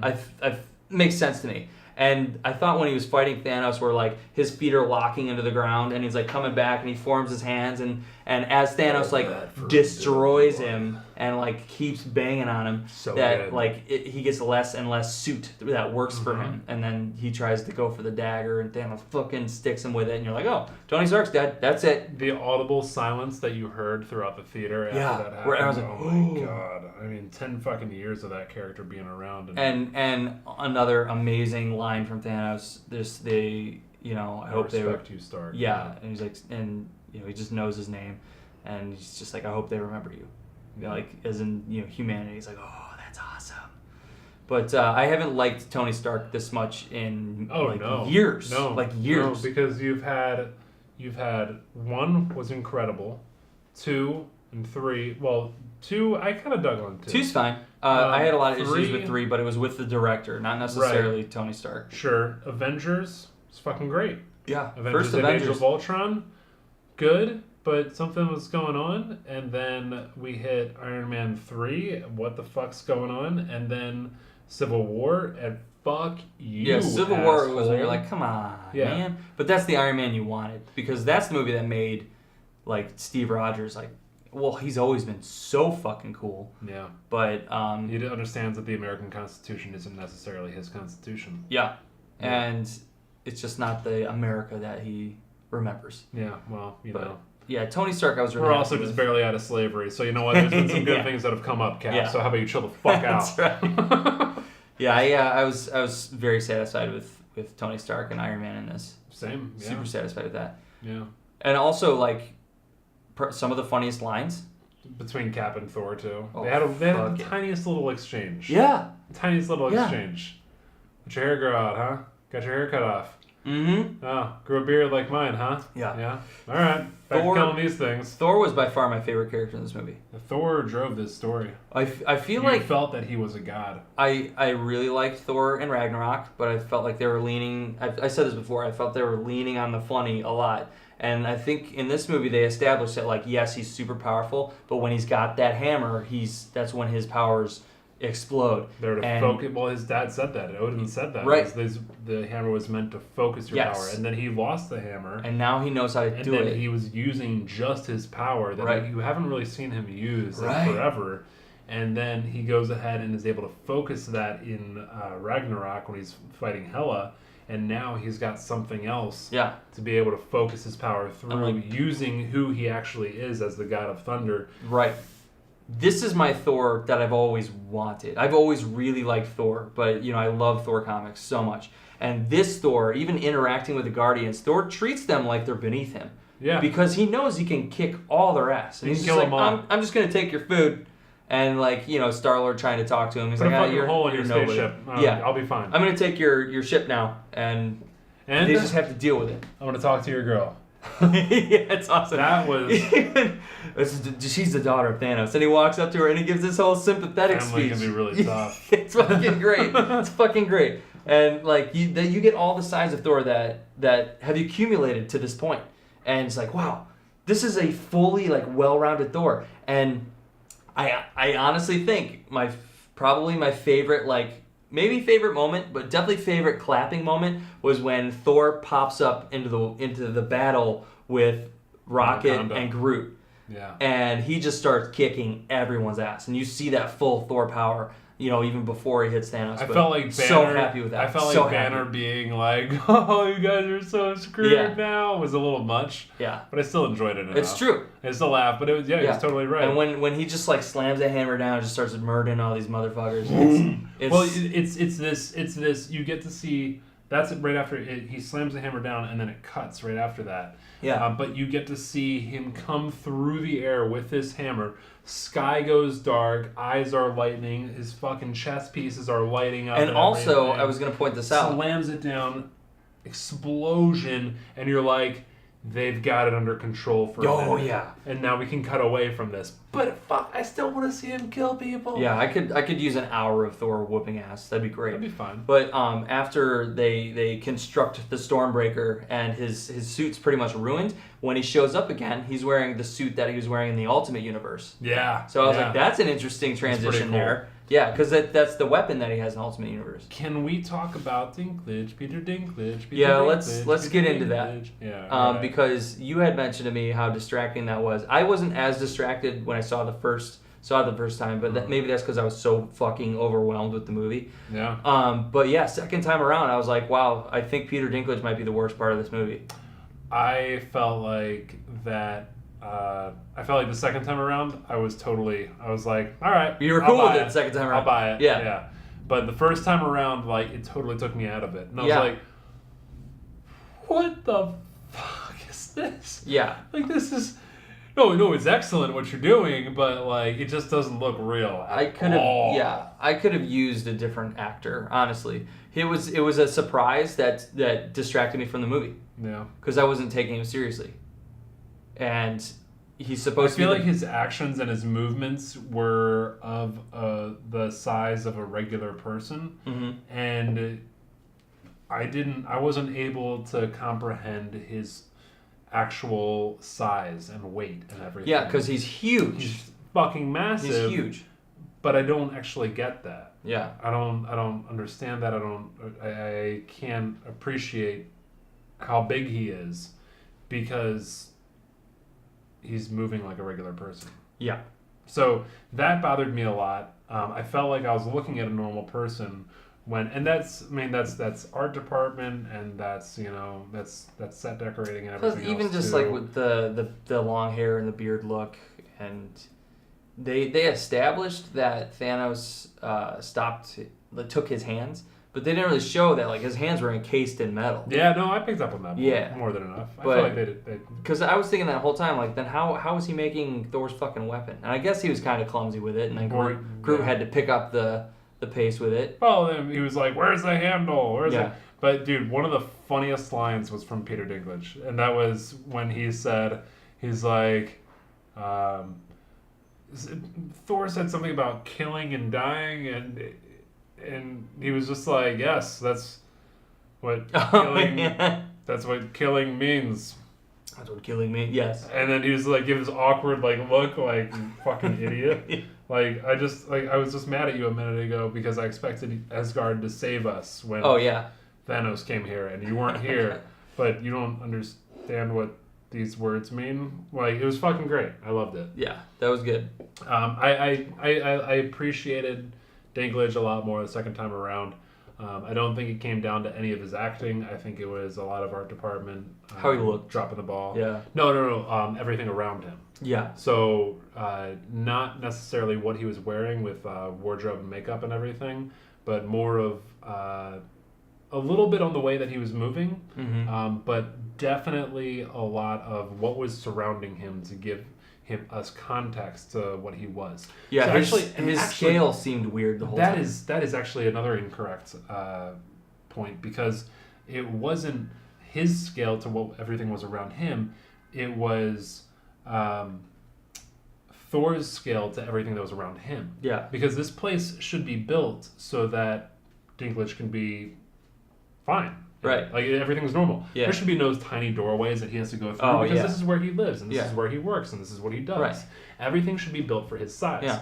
I felt like Thor was more way larger than he should have been, almost. Like, or everything was smaller for Thor, almost. And it should have been like Thor's this tiny little being. Yeah, it's true. We needed more like up overhead shots and everything coming down on Thor, understanding his scale and everything. And building out a larger ratio built set to scale would be better. And then even when he was forging the Stormbreaker, when he gets the hammer out, it seemed like Stormbreaker should have been like this big to him.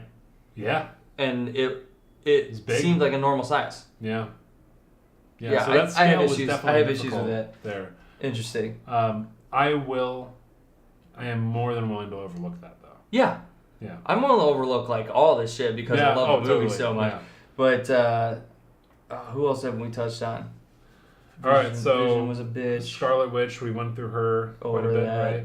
Yeah. Her accent coming back at the end. Did we talk about that? A little bit, yeah. Yeah, that was fucking okay, crazy. like, do you have an accent or not? Jesus. Yeah, like I saw somebody after I watched the first time. They were talking about like her accent went away. Yeah. I was like, yeah, it did go away. And then halfway through the movie, like, or after Vision's dead, her accent fully came back. Yeah. 100%. And I was like, what the fuck is this? Were you lying to the Vision about your accent this whole time?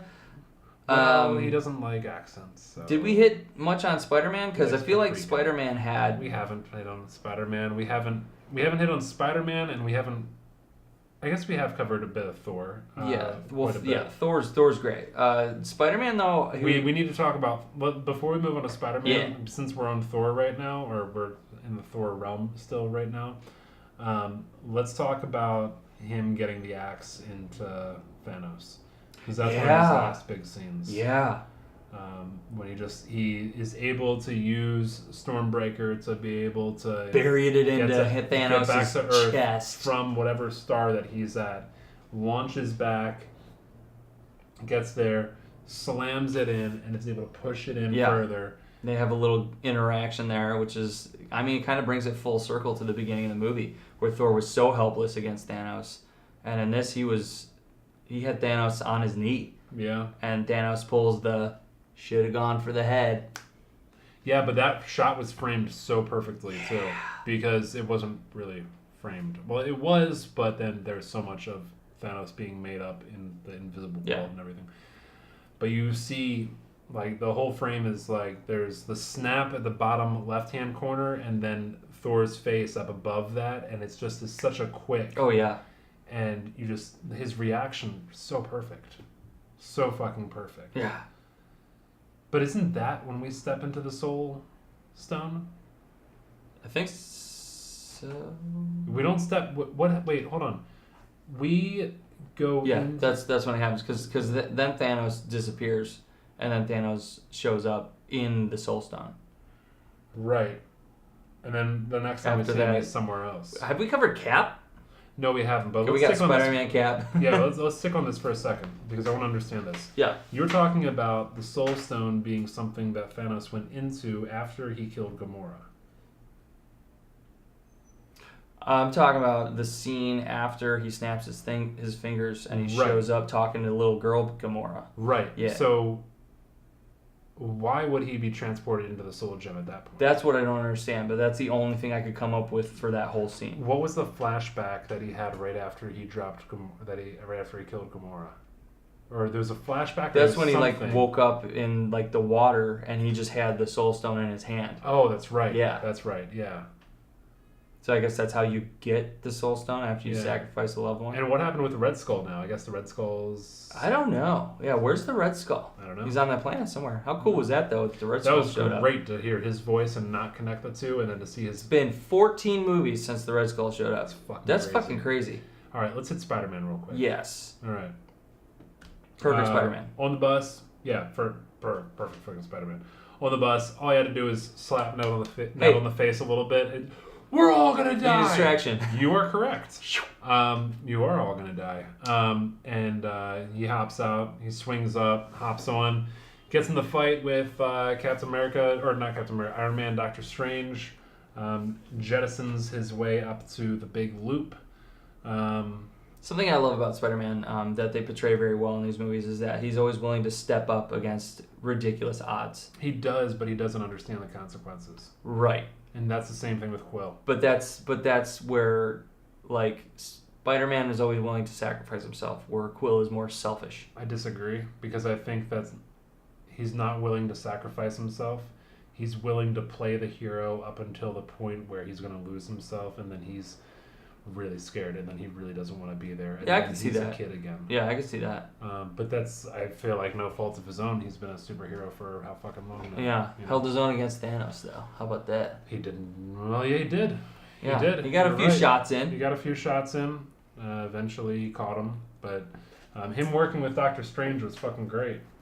And the scene where he vanishes, that was the hardest one for me to watch. Well, you're seeing a person who wants to be a father, and he's talking about this basically like, I'm dreaming and I have to pee, and then I wake up and then I really have to pee. You know what I'm saying? And everything. Yeah.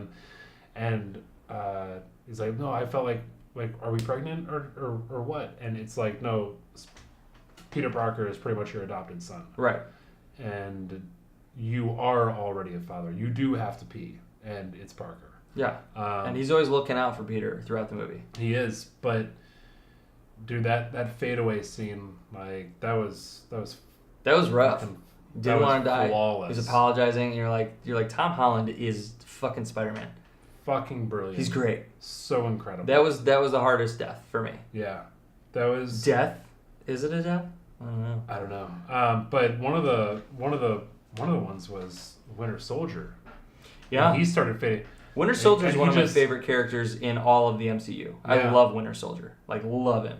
And it was awesome to have him come back in this. Yeah. Yeah. Yeah, when he just walked up and he's just like, oh fuck, what did he say? I think it was just like Cap. It wasn't Cap. You wouldn't call him Cap, would you? Steve?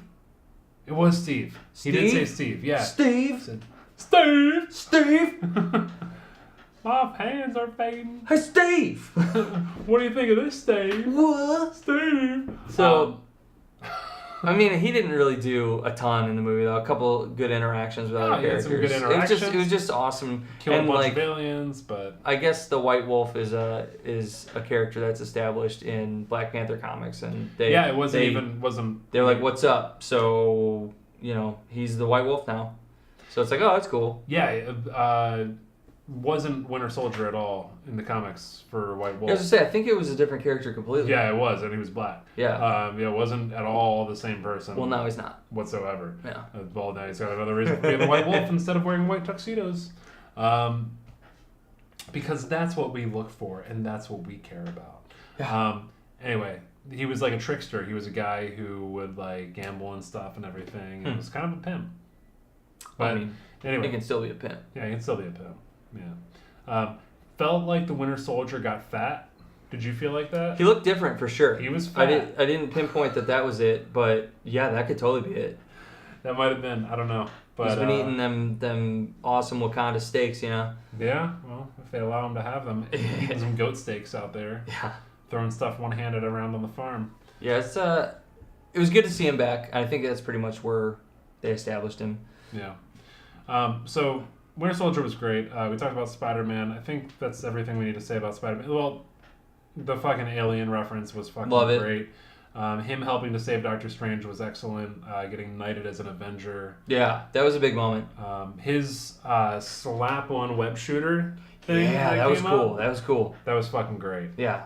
That was good. And I'm glad they didn't go ahead and break a window or anything like that, but they used like one of the emergency like removal glass windows, and that just brought you back to high school in some weird way, you know? Like, yeah, they had an educational moment for a second there. Yeah. Yeah. Not as so much as like this is how you get out of a school bus, but it just brought me back to like being in a school bus and that lever or whatever. Yeah. Anyway, so that was that. Cap was fucking great. You want to hit Cap now, or do you want to talk about Spider-Man a little bit more? I'm good with Spider-Man. Cap is just like, he didn't have even that much dialogue, but he's just this presence, and it just demands respect. Yeah. And everybody respects Cap, no matter where he's at. And even like Proxima Midnight, when he Yeah. catches her staff, she's like, "The fuck is this motherfucker?" But And she it's took like, it back when she got elevated or it's beamed up. goddamn Captain America motherfuckers. Yeah. I mean, like, that guy can fucking fight. Oh, here is something I want to talk to you about. I kind of hated the shields. I wanted his old shield back. Yeah, well, you know what? That's coming. There's no way. It'll come There's back. no way that that's not coming back. I was okay with that for this because I felt like a single big round shield would not do him nearly as much justice as like those two Yeah. like fighting shields Right. seem to do. When Thanos slams his hand down, his he big cap grabs moment. it, Yeah. and he's holding. You see this look go Thanos is across like Thanos' legit face, confused. Like, who the fuck is this guy? Yeah, what the fuck is going on here? And then he punches him with the other arm. But Yeah. before he does that, I was thinking about that. And it makes me wonder if... Remember in Ultron when he goes to lift the hammer and he moves it just a little Oh, bit? yeah. Like, I wonder if there is some sort of portion of that type of magic in Thanos' gauntlet, too, where... That could be. Like, he's actually like controlling it. The gauntlet was forged where right. Mjolnir was forged. Yeah. That could totally be. So I was thinking about that. Because Thanos was confused in why he was finding that kind of resistance. Right. And that was a great moment for Cap too. I mean, even though I saw it like in the trailer, even when it was happening, I was like, this is pretty fucking cool. It's fucking incredible. It's pretty you fucking had cool. the lead up to it. You watched him. You watched Banner come in the Hulkbuster outfit and then blew him right through him. But I don't know how he did that. I guess that was like a teleporting thing because it was blue, but he didn't go through the normal wormhole that he goes through. Whatever. And then you see Bucky come up at him. You see. You see Falcon everyone's come like up, everybody final goes. attempts at him, and he just uses the Infinity Gauntlet against them, and it's not like a Walks drawn out through. fight scene like before. And I think it's because Thanos sees that last stone, and he doesn't want to bother with anyone else. He's like, get the fuck out of my way! I want to get that last stone right now. Yeah. That was awesome. Yeah, they covering up Scarlett Johansson with the rocks and shit, like caving those on top of Black Widow. Yeah, Black Widow was cool as usual. She was very fucking cool. Yeah, she was a great huge support for Steve Rogers, which is what he needed in this. Unlike Captain America 2, where Winter Soldier, where she was like fighting against him because she's working for Nick Fury more than she's like letting on of what she's doing. And everything. She's all in for Cap. Oh yeah, and she's that great. was fucking great. I could have done without the hair change. I don't like change like that. Dude, what the fuck is that about? She's changed her hair every time we've seen her. She's changed her hair. I like my red hair. Okay, well, I like red when hair, it's red. Short, red hair long. As long as it's red. Red hair straight, red hair short and straight, red hair like because we've seen it in every iteration. How about red hair short and straight? I'll take that. I disagree. I want red hair short and curly. Okay. Get the curly. Oh yeah, from like the first curly Avengers. hair. Okay, Yeah. I'll take that. Yeah. So she was alright. I could give a fuck about Falcon and I really didn't care. and War Machine.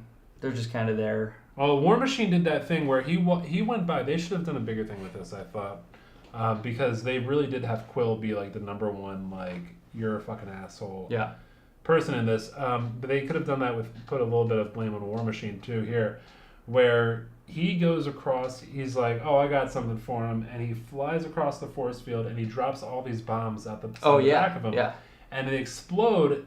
But the force field doesn't go. Like, I felt like if they would have made it so like he launched those bombs and then the force field started to come up and then they all rushed in and everything, then that would have been like, hey, War Machine, you fucked up big time. Yeah, I could see that. And you kind of hosed us over. Like, that would shift a little bit of blame from Quill. True. But whatever.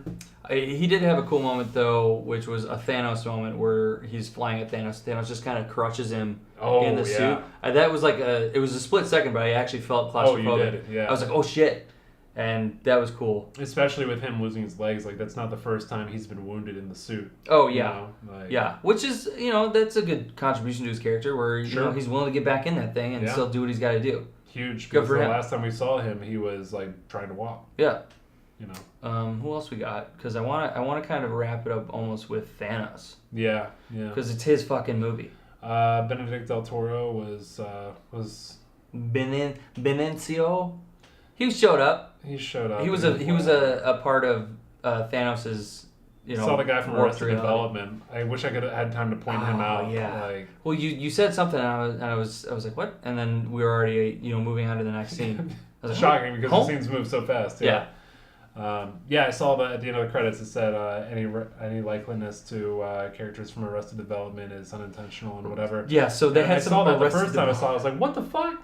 And then I saw him like out of the corner of my eye and like at the bottom of the screen, bottom left of the screen when we're in Del Toro's space. And I'm just like, wow, okay, so you actually threw him in here. That's cool. Awesome. It's out of focus, Yeah. but it's still cool. Yeah. Who else can we hit? I say, I don't know. I double check my notes. Anyone from Guardians? We hit everybody from Guardians. It really matters. The original Avengers. Got Banner. Everything I wanted to cover is pretty much there. I think just Thanos. Yeah. So let's talk Thanos a little bit and then get into like what's coming after that. Yeah. So Thanos, I think best Marvel villain ever. And I think a lot of that is contributed to the unstoppable nature of Thanos. They established how much of a motherfucker he is in this. Yeah. I'm really trying to think.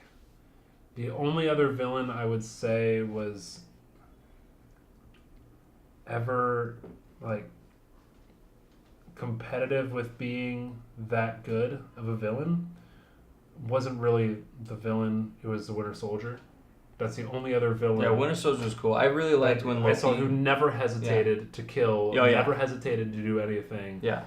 No, Winter Soldier was dope. And I think that's part of why I like him so much. But the vast raw power that comes from Thanos and everything. He's just so unstoppable. Like, you understand why. Yeah. Like, oh, I get it. You're Hitler. Okay, I understand. Yeah. Or it's just like all the resources in the universe are being used up because there's too many people without any planet? natural order. Every planet? Every planet's ever populated? Are you sure? Are you positive? Thanos is positive. He believes in what he's doing. He literally did turn everybody to ash. The motherfucker, dude. Oh. It's brutal. But you can see where he's coming from, but that's all you get. He thinks he's saving, the future of the universe. Yeah. By cutting down. And then he says something to Gamora where like everything since then has been like they've been prospering and everything, like it's been all good, and it's like, can we go there really quick? You got a teleporter on your wrist. Can we just take a look? Can I just verify that? Prove real it quick? for a second.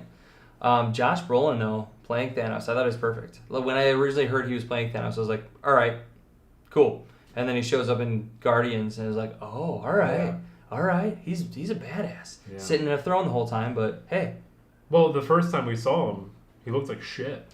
The first time at the end of Avengers when we saw Thanos, that first time was just like, was that fucking Thanos? Oh. And then it was no, dude. I don't know about you, but like, no, I do know about you because we were sitting next to each other. Yeah, we watched it together, and it was just.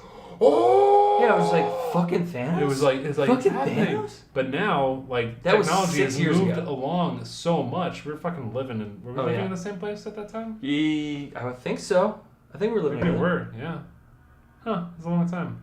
6 years ago was when Thanos showed up. 2012 was the first Avengers. Anyway, we saw Thanos and we're so excited, but like looking back now, that looked like dog shit.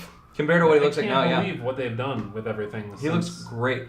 Thanos had a lot of emotions. Like he went through a whole spectrum of emotion in this. He really did. And it was just funny because the only time he was like legitimately pissed off is when Nebula mouthed off to him. Yeah. Which is awesome. Yeah. But because he understands the fight of any living being to save itself. It's a fight or die, and I'm gonna fight. Like he respects that. Yeah. So everybody that fights him, he respects. Yeah, it's mostly a lot of respect. Gamora. Yeah, a lot of respect coming from him, and then he loves Gamora and he hates Nebula. How the fuck did he hear about Tony?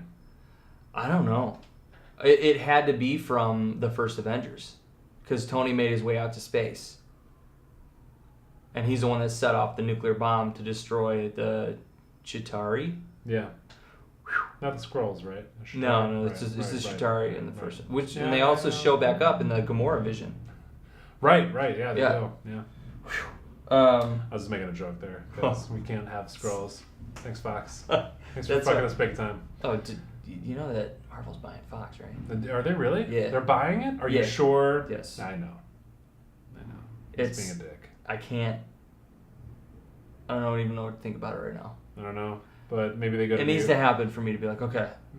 Maybe they're like, hey, maybe we should check out who our upstate New York neighbors are. Yeah. And see if we have anybody in a mansion up there. Anybody, any X-Men want to help out in this whole situation? Or You guys noticed? do you guys have any experience Something's in going on? space or anything? How about Magneto? Can you, remove a gauntlet from somebody's hand? That would be helpful. That'd be great. Anyway, what's coming? I don't know, Thanos accomplishes his task. Thanos wins. Yeah. Thanos fucking wins. Yeah. A villain wins. We in a needed Marvel that movie. to happen. Yep. And everybody, so many characters just fall into ash. Hmm. So that's the question. Are they legit gone? Did they go to a different dimension? Right. Possibly. No, I think They have to come back. Yeah, they have to Some come of them back, at but I least think have to come back. But until the gauntlet is used to bring them back, I Mhm. think they're legit gone. Yeah, no, I believe that for Yeah. sure. There's It's this page. interesting. It's interesting. There's this page that you see in Infinity Gauntlet. It's double-sided, and it's just a headshot of all of the superheroes, and there's just X's over all the ones that have been Oh, nice. killed by Thanos. I wonder if that When he matches snapped his fingers. this, because that'd be cool. I don't know. About the finger snap. They did kill off Hawkeye, though, I believe. Well, yeah, where the fuck is Hawkeye and Ant-Man? Hiding. They just because he wants released to the protect new his family. Ant-Man and Wasp I trailer didn't check today. that out yet. How was that? Looks fun. Yeah. Looks like a fun movie. Yeah. But I was kind of hoping and wondering if this movie was going to end with Thanos, the snap, cut to black, and then you're just kind of questioning what it was. And they decided to take that further That's a to good decision. give an emotional It's a very good depth to the decision. movie, which I was all about. Because the snap was just like, oh, whoops, and you got him. And then I like that they concluded on Farmer Thanos. Like, Thanos Yeah. just... I mean, he was still He wearing the did it. gauntlet and everything, and Yeah. it wasn't that Farmer Thanos was also like, But I he gave did up it. the gauntlet. I don't give a shit anymore. I don't want to do this. Oh, yeah. Like this isn't. But he did it. Yeah, and this, He- it was Thanos Yeah. watching the sunrise. He rested. He's just like, okay, I did it. Yeah. I guess that's really just him wanting to feel like a god. And I think basically, so. he is one now. Yeah. He controls everything Yeah. like that. He's not, but the gauntlet allows him to be. So is the gauntlet destroyed? No, he Because was it was wearing it in the it was last pretty shot. fucked up in the end, though. But he was Did you wearing see it it all, in like, the last burnt shot. out? Shot? Yeah. Okay. Yeah. Because, how do we... I have no idea where the next movie's going to go. The next Avengers. And they said they didn't want to release the title of the movie yet because it's pretty much a spoiler. Really? So I'm curious about that, too. That's fucking interesting. Yeah. So, do you think that we might get a crossover from somewhere else, or no? I think Miss Marvel's going to be a big part of it. For sure. Hopefully Nova. Yeah. When is Miss Marvel coming out? Because we don't get this movie. We don't I get think next year. We don't get Avengers 2 for 1 year. I think the next and final Marvel movie this year is Ant-Man and the Wasp. Because that would be the third Marvel movie of this year. Right. Um, And then after that, we get Ant-Man and Wasp. and then the only one I can think of is Miss Marvel. Captain Marvel. Captain Marvel. Yeah. Captain Marvel. Yeah.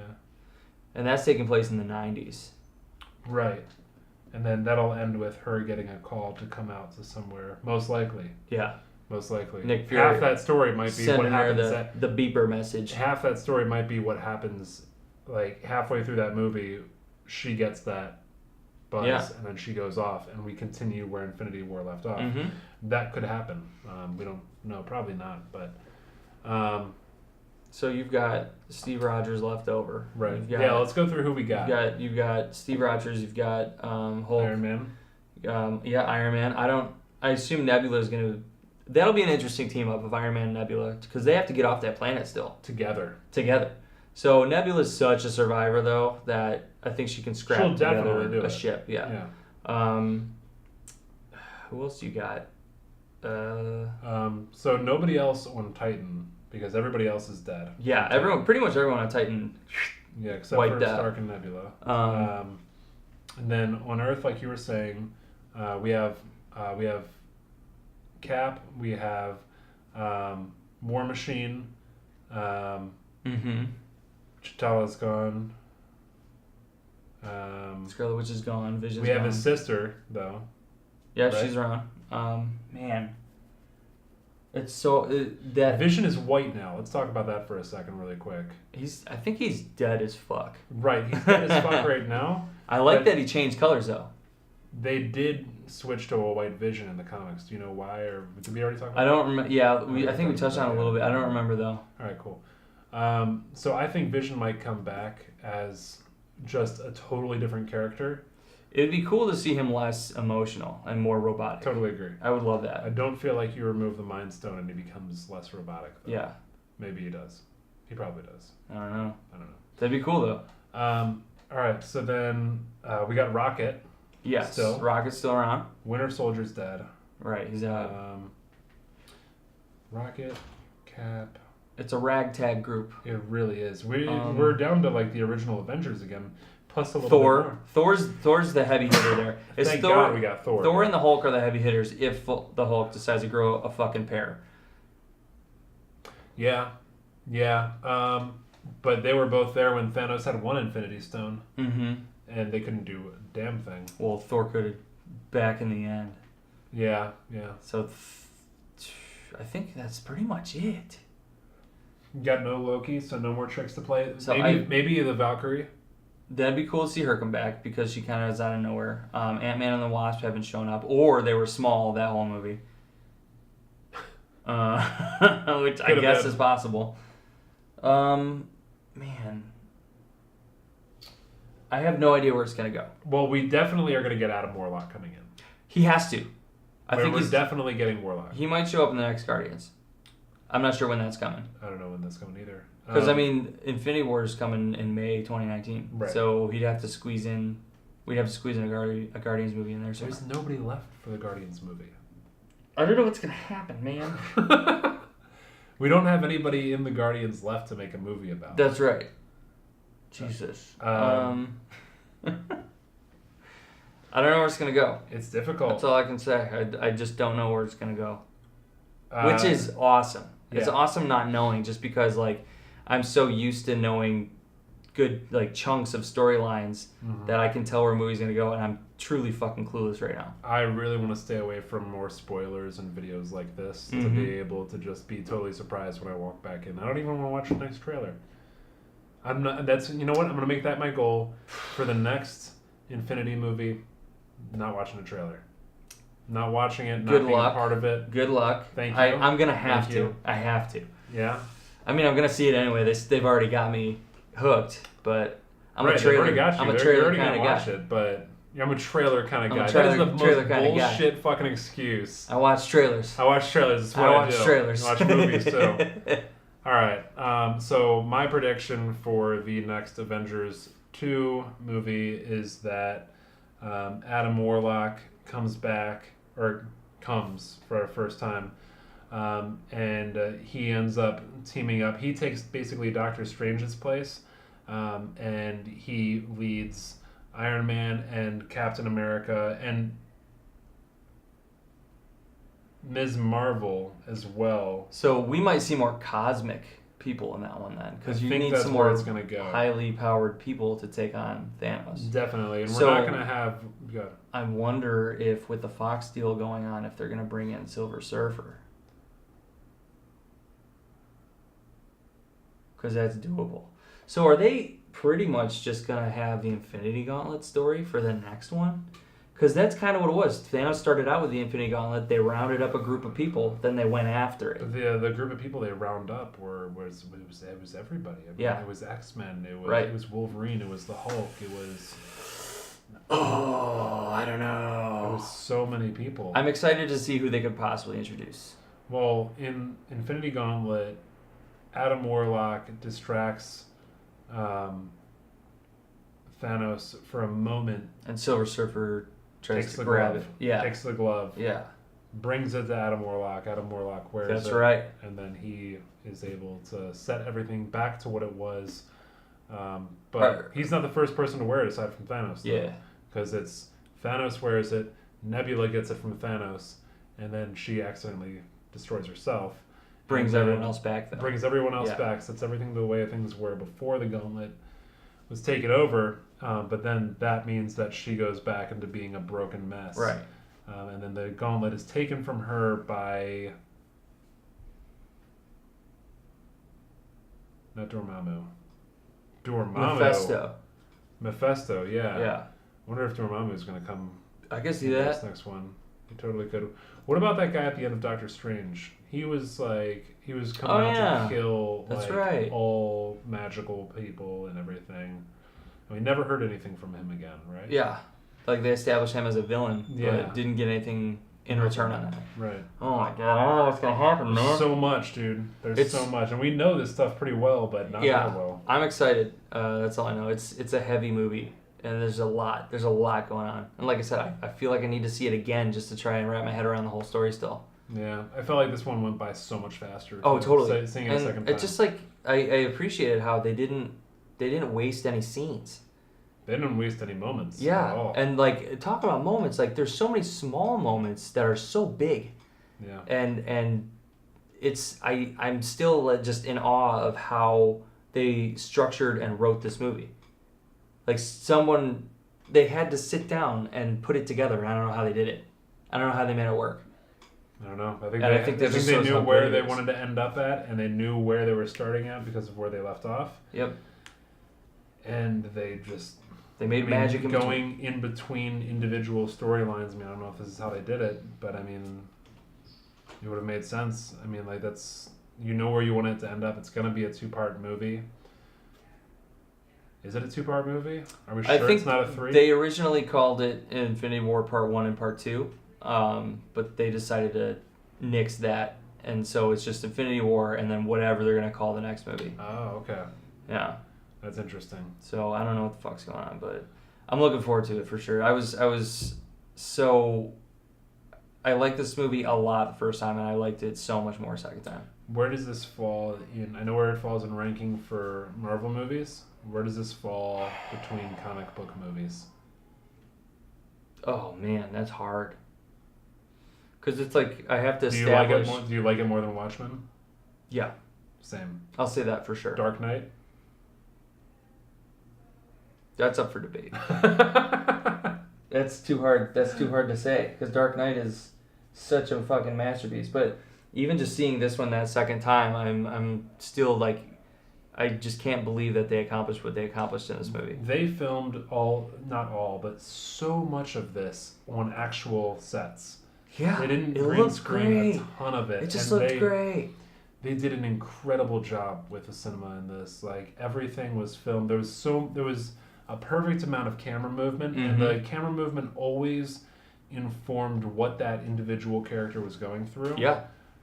Good transitions too, from scene to scene. Yeah, great transitions. Yeah, and every scene you left, you weren't like sad that you were leaving a scene because they lead you into a scene that you're looking forward to seeing. Except for that one time when Thor came in with the hammer on Wakanda and smashed down, and then they cut away, and I'm like, no! That's true. Come on, I want to see some more. But then don't they bounce from that straight to Thanos fighting everybody?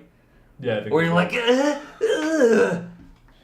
It's just so much going on. It's such a good movie. I don't know. I love it. But I loved it. And I'm really happy when to go see it today and did a stock and all. So yeah, do this on the next one. Yeah, man. I suppose so. All right, buddy. Good times. Good times.